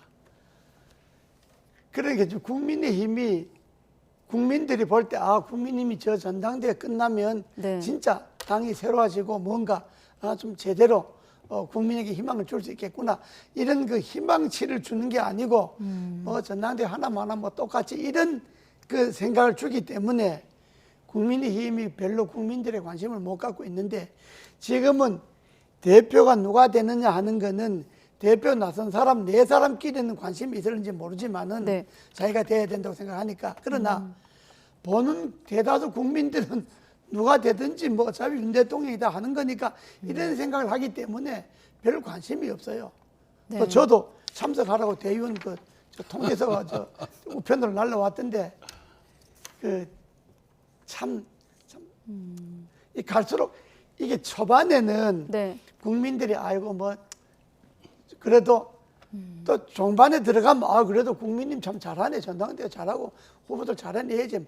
끝까지 마지막 가지 뭐 서로 뭐 네. 싸우고 헐뜯고 그래서 하니까. 자, 이런 분위기 속에서 안철수 후보가 이를테면 막판에 승부수를 띄운 것 같다는 언론의 시각이 나오는 발언이 있었습니다. 자, 안철수 후보 얘기 간단히 듣겠습니다. 어떤 사람이 쓰러졌는데 선수가 그게 과연 실력이 부족해서인지 아니면 너무나도 불리한 상황에서 싸우다가 쓰러진 건지 그거 당원들께서 정확하게 판단하시리라고 저는 그 신념이 있습니다. 유난연대라고 한 것은 그 당시의 역사적인 사실 아니겠습니까? 예, 그래서 그런 표현이나 그런 사진을 쓴 거지 전혀 제가 대통령과 동급이라고 생각을 하지 않았습니다. 유난연대가 역사적 사실이라고 하니까 또 대통령실에서 전당대회 끌어들이지 말아달라고 호소했다는 입장까지 나왔어요. 예. 아니 뭐 저 말 중에 참 거슬리는 몇 가지 말들이 있는데 네. 그중에 이제 안철수 후보가 대통령과 동급이 아니다. 지금 여기에 뭐 무슨 계급이 거론될 처지입니까? 네. 뭐 대통령이 위에 있고 당대표가 그 밑에 있는 상하 직속관계, 지휘관계에 있는 관계가 아니지 않습니까? 네. 처음부터 대통령실에서 안철수 후보한테 아무 말 안 하면 아무 일 없다. 이렇게 욱박질르듯이 해서 뭐 그 무슨 연대다. 안철수와 그 윤석열 대통령 안윤연대 뭐 이렇게 하니까 그 말 쭉 들어갔고 그 말대로 했다라는 네. 취지인데 그 모습도 유약하게 보입니다. 제가 보기엔. 뭐 승부수를 띄운 게 아니라 저는 말씀은 지금 중요한 건 오히려 안철수 후보의 경우는 집권 여당 국민의힘의 당대표가 돼서 당을 어떻게 개혁하고 또 국민의 삶과 민생의 문제에 국민의힘이 어떤 식으로 이끌고 나가고 그리고 전체 여야를 막론한 정치권의 개혁, 정치 개혁을 어떤 방식으로 하겠다. 그리고 집행부 대통령에 대해서도 적절하게 견제와 균형을 찾겠다. 뭐 이렇게 나가면 네. 국민들이 믿음성이 더 있지 않겠습니까? 안철수 후보 같은 경우는 대통령실 비대위 선관위 모두 불공정하다고 했고 여기에 대해서 김기현 후보는 오히려 자신에게 더 불공정하다 이런 입장까지 나왔는데 네, 한 1분 남았습니다만 고모님 의견까지 듣고 마무리하면 될 것 같아요. 안철수 후보로서는 그동안에 뭐 쌓였던 하고 싶은 말을 이제 막판에 이제 터뜨린 건데 네. 그럼 일명 안철수 그 대표의 심정은 뭐 이해는 갑니다. 이해는 가는데 어떤 측면이 특히 이해가 가시는 건가요? 아니 뭐 그동안에 쭉 저 대통령실이나 당에서 선거 관리를 해오면서 특정인 후보 편만 주로 든 걸로 생각이 되잖아요. 뭐 네. 밖에서 봐도 그러니까. 그러니까 이번 전당대회는 뭐 대통령실이 임명하는 전당대회다 이런 인식이 당원들 사이는 다 깔려 있거든요. 네. 그러니까 이제 안철수 후보로서는 뭐 참고 참다 이제 한마디 한 건데. 알겠습니다. 여기까지 듣겠습니다. 아마 다음 주에는 전당대회 얘기를 좀 주로 두 분과 하게 될 것 같은데 다음 주에 뵙겠습니다. 이재호 상임고문, 이상민 의원 두 분과 함께했습니다. 고맙습니다. 네, 감사합니다. 예.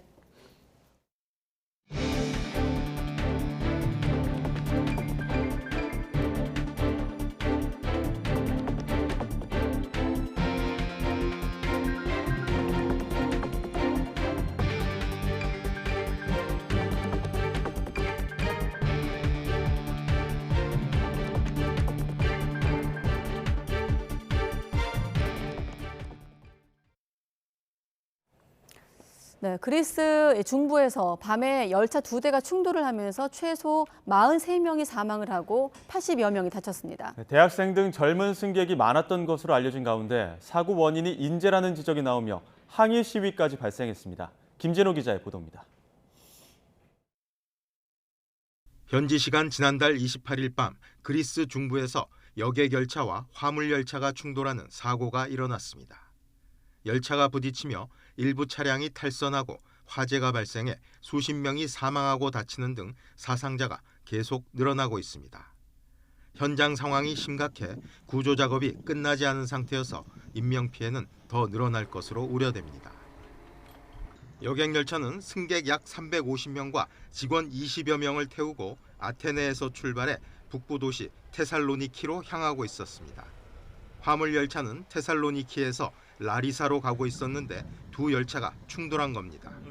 두 열차가 같은 선로 위에서 반대 방향으로 마주오다가 정면으로 부딪힌 사고입니다.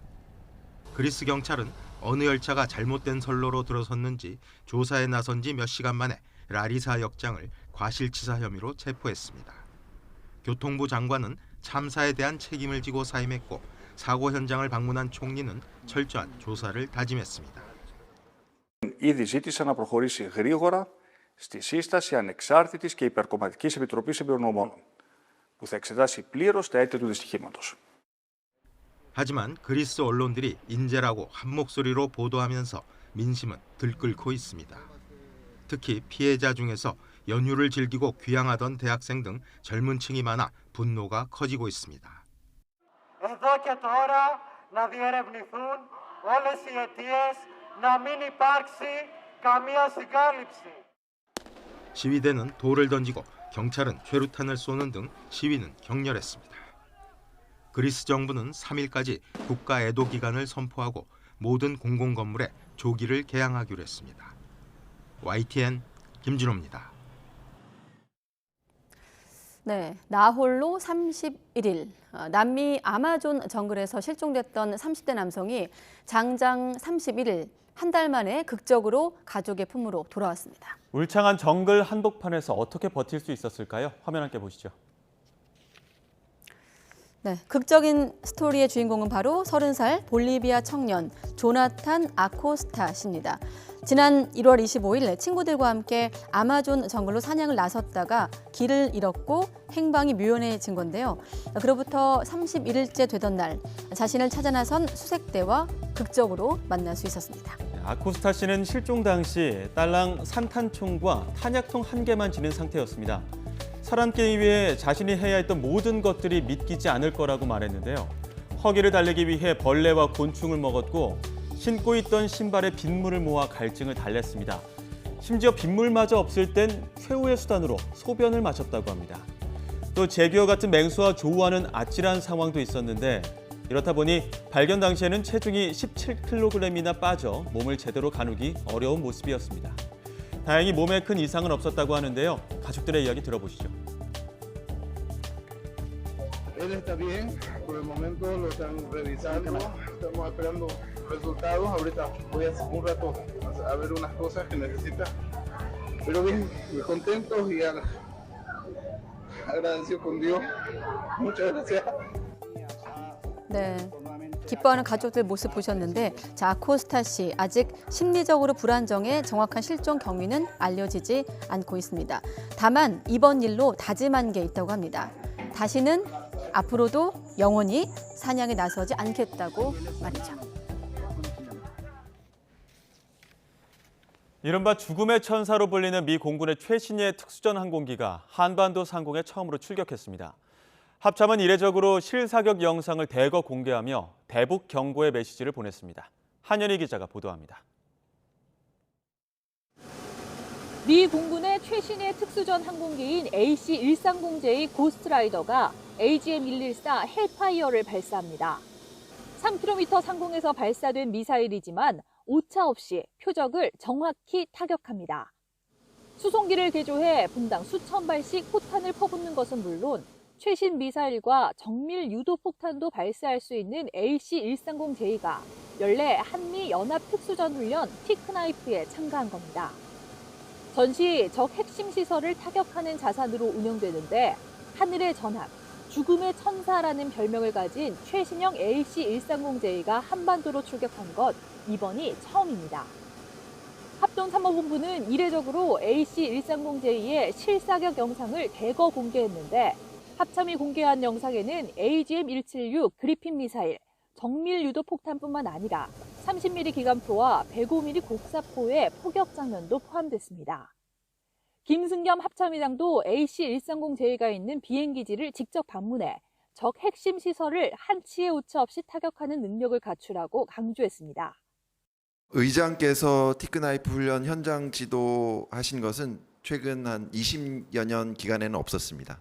최근에 북한의 도발 위협 증가에 따라서 김승겸 의장께서 현장을 방문하여 군이 이례적으로 훈련과 합참의장 방문까지 공개한 건 이번 달 중순으로 예정된 자유의 방패 FPS 훈련을 앞두고 북한에 강력한 경고 신호를 보내기 위한 것으로 풀이됩니다. YTN 한현입니다. 러시아 수도 모스크바 외곽에서 드론 공격이 시도된 이튿날, 이번에는 러시아가 점령 중인 크림반도가 드론 공격을 받았습니다. 시진핑 중국 국가주석은 대표적인 친푸틴 성향의 벨라루스 루카셴코 대통령과 정상회담을 열어 미국을 견제했습니다. 이종수 기자의 보도입니다. 우크라이나가 지난 24시간 동안 크림반도 목표물에 대해 대규모 드론 공격을 했다고 러시아 국방부가 어제 밝혔습니다. 러시아 국방부는 드론 6대는 방공망에 격추됐고 4대는 전자전으로 무력화됐다며 사상자 등 피해는 없다고 덧붙였습니다. 크림반도는 2014년 러시아가 강제 병합한 지역. 우크라이나는 이번 전쟁을 통해 이곳을 되찾겠다고 공언하고 있습니다. 러시아 국방부는 이와 함께 어제 우크라이나 동부 도네츠크와 루안스크 지역에서 우크라이나 드론 15대를 격추했다고 밝혔습니다. 전날에는 모스크바에서 동남쪽으로 약 110km 떨어진 콜롬나 등지에서 드론 공격이 시도됐습니다. 또 상트페테르부르크 공항 상공에서 미확인 물체가 발견돼 공항 운영이 한때 중단됐습니다. 푸틴 러시아 대통령은 이와 관련해 국경의 보안과 방첩 활동을 강화하라고 지시했습니다. Под особым контролем пограничной службы ФСБ должен находиться российско-украинский участок государственной границы. Сейчас там развернута группировка, в которую входят подразделения пограничных органов. 이런 가운데 시진핑 중국 국가주석은 우크라이나전에서 푸틴과 동맹을 자처한 벨라루스의 알렉산드르 루카셴코 대통령과 정상회담을 열고 우위를 과시했습니다. 老朋友相见啊，感到十分高兴。上一次见面是去年9月份，在萨马尔罕，也进行了很好的交流。 Уважаемый председатель, дорогой друг белорусского народа. 시 주석은 리틀 푸틴 루카셴코 대통령과 회담에서 냉전적 사고와 세계 경제의 정치화 도구화를 중단하라며 미국을 견제했습니다. 중국은 또 이번 회담 결과 발표문에서 시 주석이 전쟁 당사국 러시아나 우크라이나 한쪽을 편드는 내용은 없었다며 중재자 입장을 부각하려 애썼습니다. YTN 이종수입니다. 미국 정부가 중국이 러시아에 무기를 제공할 경우 제재한다는 방침을 세우고 동맹국의 지지를 요청하기 시작했다고 로이터 통신이 보도했습니다. 통신은 미국 정부가 만일의 사태를 대비해 제재부터 준비하고 있다며 특히 주요 7개국 회원들의 지지를 촉구하고 있다고 전했습니다. 다만 미국 정부가 제안한 제재가 무엇인지는 확인되지 않았는데 주무부처인 미국 재무부는 사안에 대한 답변을 거부했습니다. 미국 로스앤젤레스 카운티 구조당국 직원들이 지난 2020년 헬기 추락으로 숨진 프로농구 선수 코비 브라이언트의 시신 사진을 돌려본 것과 관련해 유족이 거액의 합의금을 받게 됐습니다. AFP-통신 등에 따르면 코비의 아내인 버네사 브라이언트가 LA 카운티를 상대로 손해배상을 청구한 소송에서 양측은 2,885만 달러, 약 379억 원 지급에 합의했습니다. 미국 상무부가 최근 반도체 생산 보조금 절차를 공개했는데요. 아주 까다로운 6가지 조건이 붙어 우리 기업들의 비상에 걸렸습니다. 보조금을 받으려면 미국 군사용 반도체를 우선 지원하고 초과 이익 발생 시 미국 정부와 공유해야 한다는 등의 조건입니다. 보도에 김상우 기자입니다. But American automobiles couldn't make enough cars because there weren't enough chips. Car prices went up, people got laid off. We can never let that happen again. That's why we came together to pass the Bipartisan Chips and Science Act. 올해 바이든 미 대통령의 국정연설 가운데 반도체 지원법은 미 여야 의원들로부터 기립박수를 받았습니다. 반도체법의 핵심 중에 하나는 반도체 공급 패권을 되찾기 위해 미국의 반도체 공장을 짓는 기업들에게 모두 390억 달러, 약 50조 원을 지원하는 것입니다. Taxpayer money, the American people, public investment in private industry of a size and scale without recent precedent. And the people of America deserve transparency and accountability.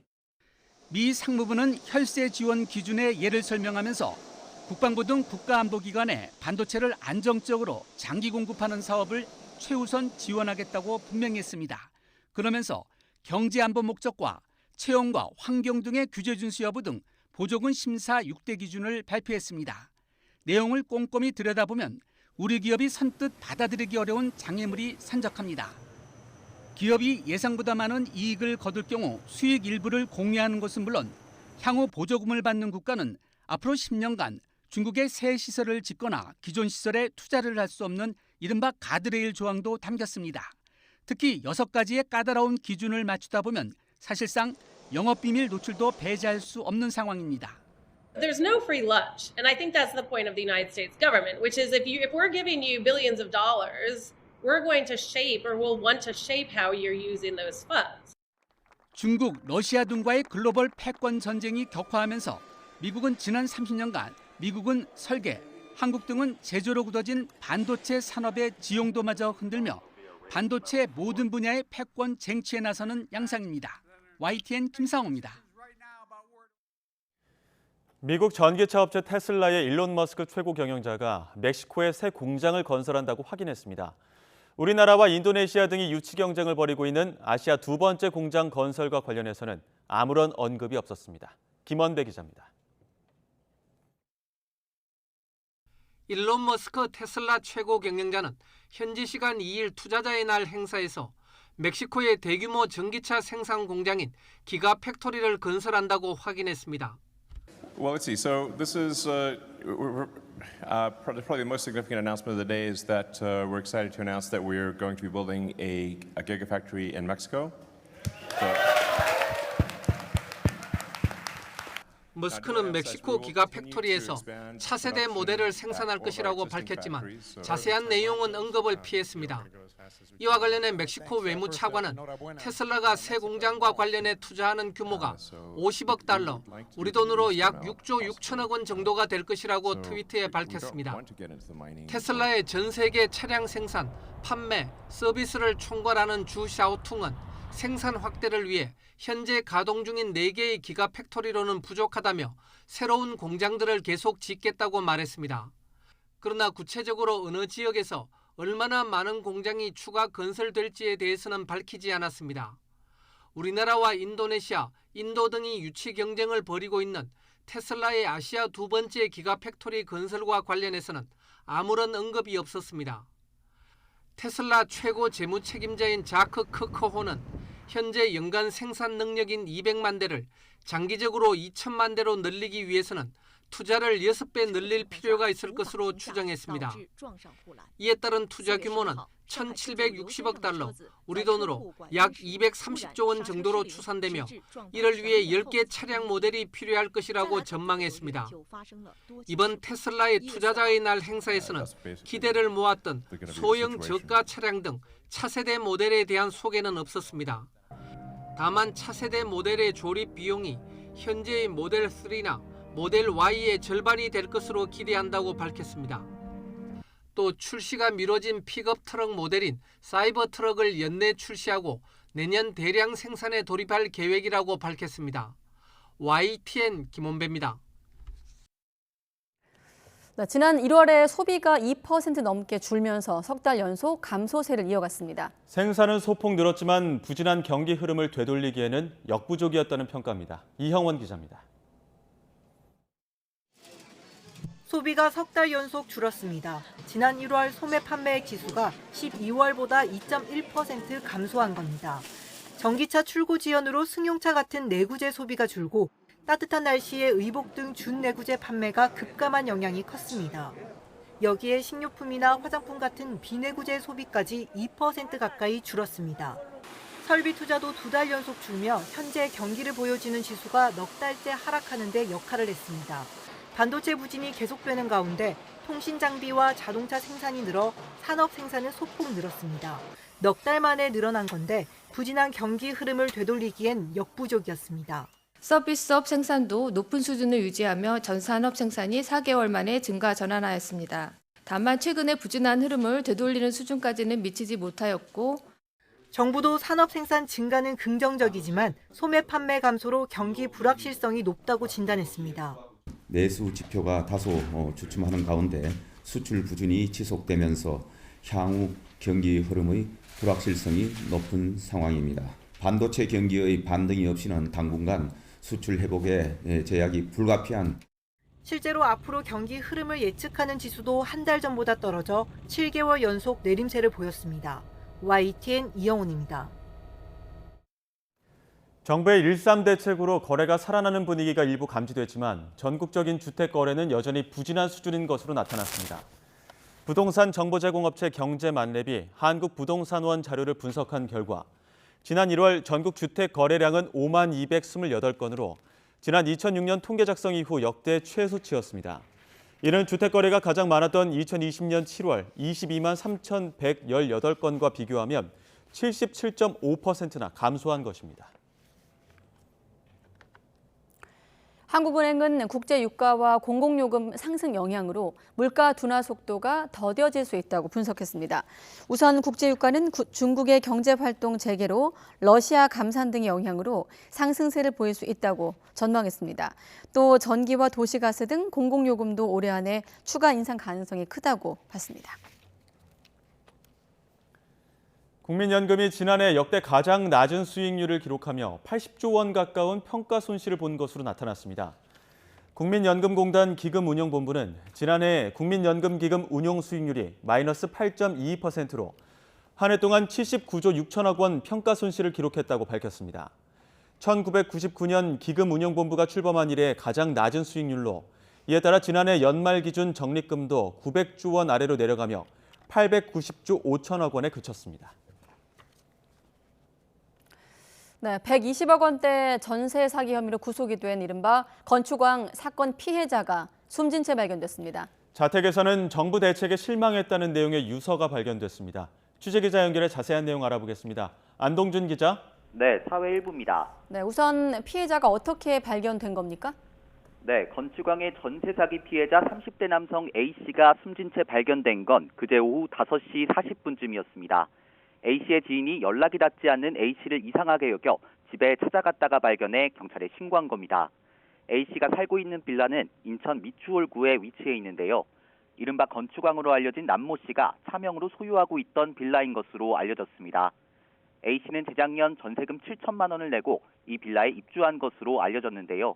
올해 전세 만기가 돌아올 예정이었는데 해당 빌라는 현재 경매에 넘어가 있어 보증금을 돌려받을 수 없는 상황인 것으로 파악됐습니다. 숨진 A씨 휴대전화에는 전세 사기와 관련해 정부 대책이 굉장히 실망스럽고 더는 버티기 힘들다며 이런 결정으로 문제를 꼭 해결했으면 좋겠다는 내용이 적혀 있었던 것으로 알려졌습니다. 경찰도 A씨 자택에 외부 침입 흔적을 발견하지 못하는 등 범죄 혐의점은 없는 걸로 보고 있습니다. 미추홀구 전세사기 피해대책위원회는 A씨가 대책위에서 활동했다면서 추후 입장문을 낼 예정이라고 밝혔습니다. 건축왕 남모 씨 최근 구속 수사 받고 있는데 어떤 혐의 받고 있는지도 짚어주시죠. 네, 이른바 건축왕으로 불리는 60대 남모 씨는 인천 미추홀구 일대에 2,700채가 넘는 아파트와 오피스텔을 차명으로 소유한 것으로 파악됐습니다. 남 씨는 피해자 163명에게서 전세보증금 126억 원을 가로챈 혐의로 경찰 수사를 받고 있는데요. 경찰은 남 씨가 실제로 갚을 능력이 없는데도 전세보증금을 받아 가로챘다고 보고 있습니다. 경찰은 지난해 12월 남 씨에 대해 구속영장을 신청했지만 법원은 남 씨가 피해자들을 속였는지 다툼의 여지가 있다고 판단해 기각했는데요. 이후 경찰은 지난해 상반기 남 씨 건물들이 연달아 경매에 붙여진 이후 체결된 계약들은 사기 혐의가 분명하다고 보고 피해자와 피해액을 줄여 다시 영장을 신청했고 남 씨는 결국 구속됐습니다. 남 씨 측은 부동산 자산이 부채보다 많은 상황이라면서 부동산을 팔고 남 씨의 사재도 내놓아 빚을 정리하겠다는 해명을 내놨는데요. 경찰은 남 씨 측이 지난해 상반기 이전에 맺은 전세 계약도 사기 혐의를 적용할 수 있을 것으로 보고 수사를 이어가고 있습니다. 지금까지 사회일부에서 YTN 안동준입니다. 네, 지난해 이맘때만 해도 풍경이 달랐는데 오늘 3월 2일은 새 학기가 시작되는 날입니다. 코로나19로 중단됐던 초중 고등학교 입학식이 4년 만에 제대로 열렸습니다. 장하영 기자가 보도합니다. 처음으로 학교에 들어가는 1학년 학생들이 엄마, 아빠 손을 잡고 교문을 통과합니다. 품에 가득 안기는 꽃다발, 가족, 친구들과의 기념 촬영. 마스크 벗고 찍자. 코로나19 유행으로 멈췄던 대면 입학식이 4년 만에 돌아왔습니다. 실내화랑 가방이랑 많이 챙겨왔어요. 좋은 친구들도 많이 사귈 것 같아요.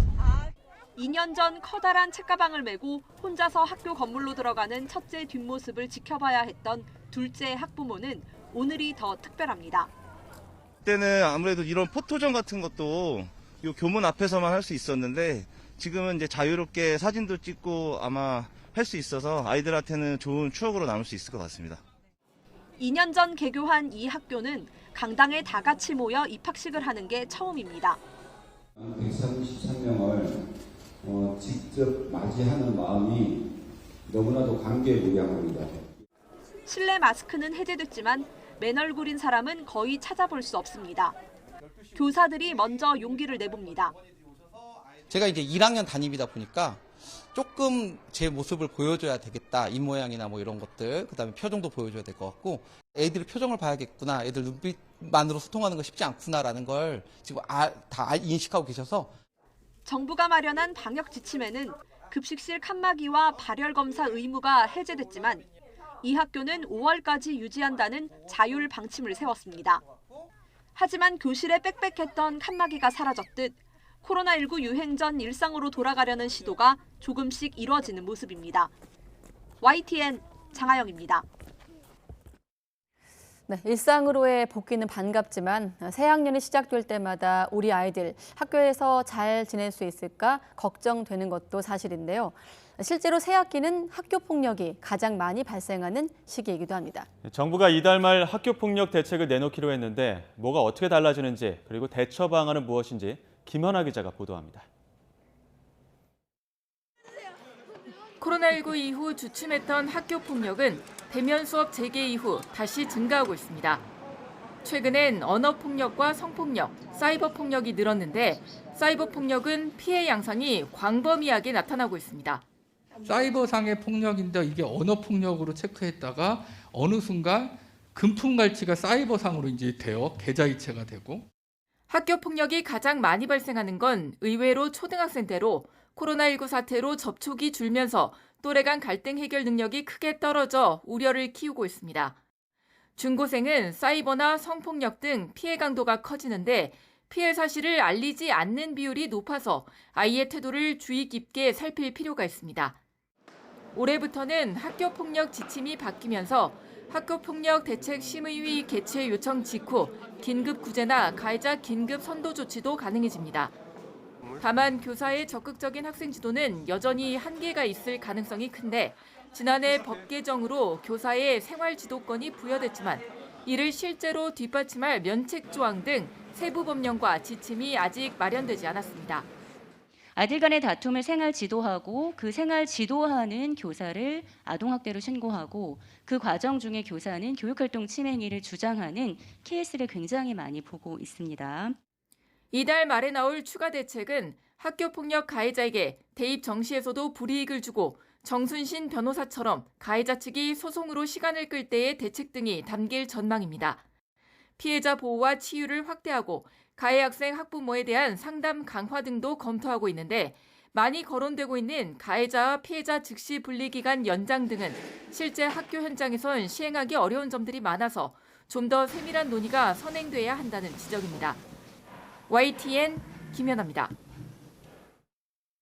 네, 학교 졸업 입학과 함께 예비군 훈련도 4년 만에 정상화됐습니다. 이에 따라 동원훈련 대상자는 올해부터 2박 3일 일정으로 훈련을 받아야 합니다. 이상곤 기자의 보도입니다.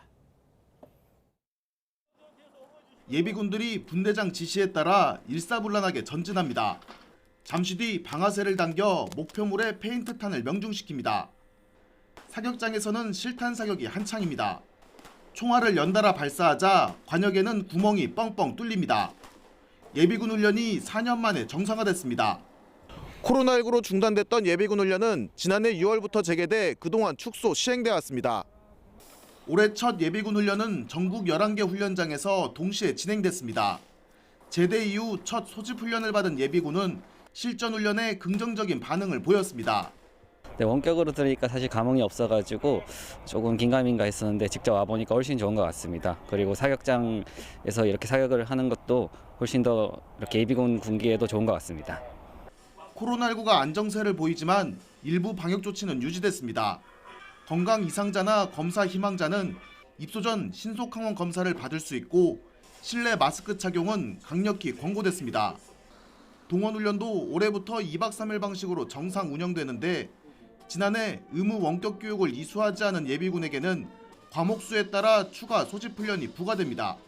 이 예비 전력의 정예와 실전적인 예비군 훈련이 곧 결전태세 확립과 직결된다는 걸 명심하고 우리 예비군들의 눈높이에 맞고 또 국민들의 상식에 맞는 안전이 확보된 가운데서 실전적인 훈련을 할 수 있도록 최선을 다하겠습니다. 올해 예비군 소집 훈련 대상자는 전국에서 276만여 명. 국방부는 예비군 전투력 향상을 위한 정책과 제도를 지속해서 추진해 통합 방위 역량을 강화해 나갈 계획입니다. YTN 이상곤입니다.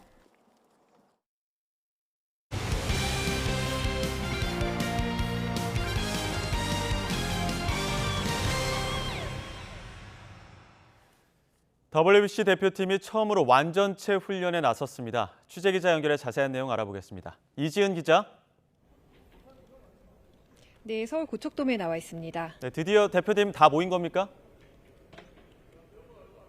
네, 그렇습니다. 완전체가 된 이강철호가 첫 훈련을 진행하고 있습니다. 어제 김하성과 에드먼이 합류하면서 처음으로 30명이 모두 모였는데요. 지난 1월에 국가대표 명단이 발표된 지 2달 만입니다. 대표팀은 오늘 오후 2시 상암동 숙소를 출발해서 3시부터 훈련을 시작했습니다. 하지만 번트 등 작전과 수비 시프트 훈련은 전력 노출 우려로 철통 보안 속에 진행됐습니다. 취재진도 오후 4시 25분부터 이곳에 들어오는 게 허용됐습니다. 어제 미국에서 귀국한 선수들은 피로가 채 풀리지 않았을 텐데도 밝은 표정이었고요. 메이저리거 키스톤 콤비 김하성과 에드먼도 훈련에 참여해 호흡을 맞췄습니다. 네, 개막도 다가오고 있는데 우리 대표팀 경기 일정은 어떻게 되죠? 네, WBC 개막일인 3월 8일까지 이제 일주일도 채 남지 않았습니다. 그 전까지 우리 대표팀 일정을 살펴보면요. 먼저 내일 이곳 고척돔에서 SSG 퓨처스 팀과 연습 경기를 치릅니다. 그리고 모레 오후 일본 오사카로 출국해 오릭스, 한신과 연습 경기를 치릅니다. 운명의 1차전인 호주전은 3월 9일 도쿄돔에서 열립니다. 3월 10일에는 역시 도쿄돔에서 일본을 만나고 이후 체코와 중국전이 차례로 예정돼 있습니다. 따뜻한 곳을 찾아 사막인 미국 애리조나로까지 전지훈련을 떠났던 대표팀. 하지만 눈까지 내리는 이상기후 속에 야외 훈련을 하느라 고생이 많았는데요. 앞으로의 일정은 모두 따뜻한 돔구장에서 진행돼 추위로 인한 걱정은 덜게 됐습니다. 지금까지 서울 고척 스카이돔에서 YTN 이지은입니다. 겨울이 봄을 시샘하듯 꽃샘추위가 기승을 부리고 있습니다. 다행히 이번 추위는 길지 않겠는데요. 내일 서울 아침 기온은 영하 1도로 오늘과 비슷한 수준의 추위가 이어지겠지만 낮 동안에는 11도까지 오르는 등 포근한 봄 날씨가 찾아오겠습니다. 다만 일교차가 10도 이상 크게 벌어집니다. 옷차림에 유의하시기 바랍니다. 내일도 전국적으로 맑은 하늘이 펼쳐지면서 대기의 건조함은 더욱 심해지겠습니다. 현재 강원 동해안과 경북 포항에는 건조경보가, 그 밖에 내륙 곳곳으로는 건조주의보가 발령 중인데요. 특히 동쪽 지방은 고온 건조한 바람, 양간지풍까지 불면서 산불이 비상입니다. 불씨 관리 철저히 해주시기 바랍니다. 내일 아침 기온은 오늘과 비슷하거나 조금 낮겠습니다. 내일 서울 아침 기온 영하 1도, 대전 영하 3도, 광주와 대구는 영하 2도가 예상됩니다. 낮 동안에는 예년 기온을 2에서 4도가량 웃돌겠습니다. 내일 낮 기온 서울 11도, 대전과 광주 13도, 대구는 16도가 예상됩니다. 다가오는 주말 동안에도 대체로 맑고 따뜻한 봄 날씨가 이어지겠습니다. 다만 공기가 탁한 곳이 많겠고요. 일교차가 크게 벌어질 전망입니다. 지금까지 날씨 정보였습니다. 가장 빠른 종합뉴스 뉴스큐 마치겠습니다. 이어서 이브닝 뉴스가 방송됩니다. 시청해주신 여러분 고맙습니다.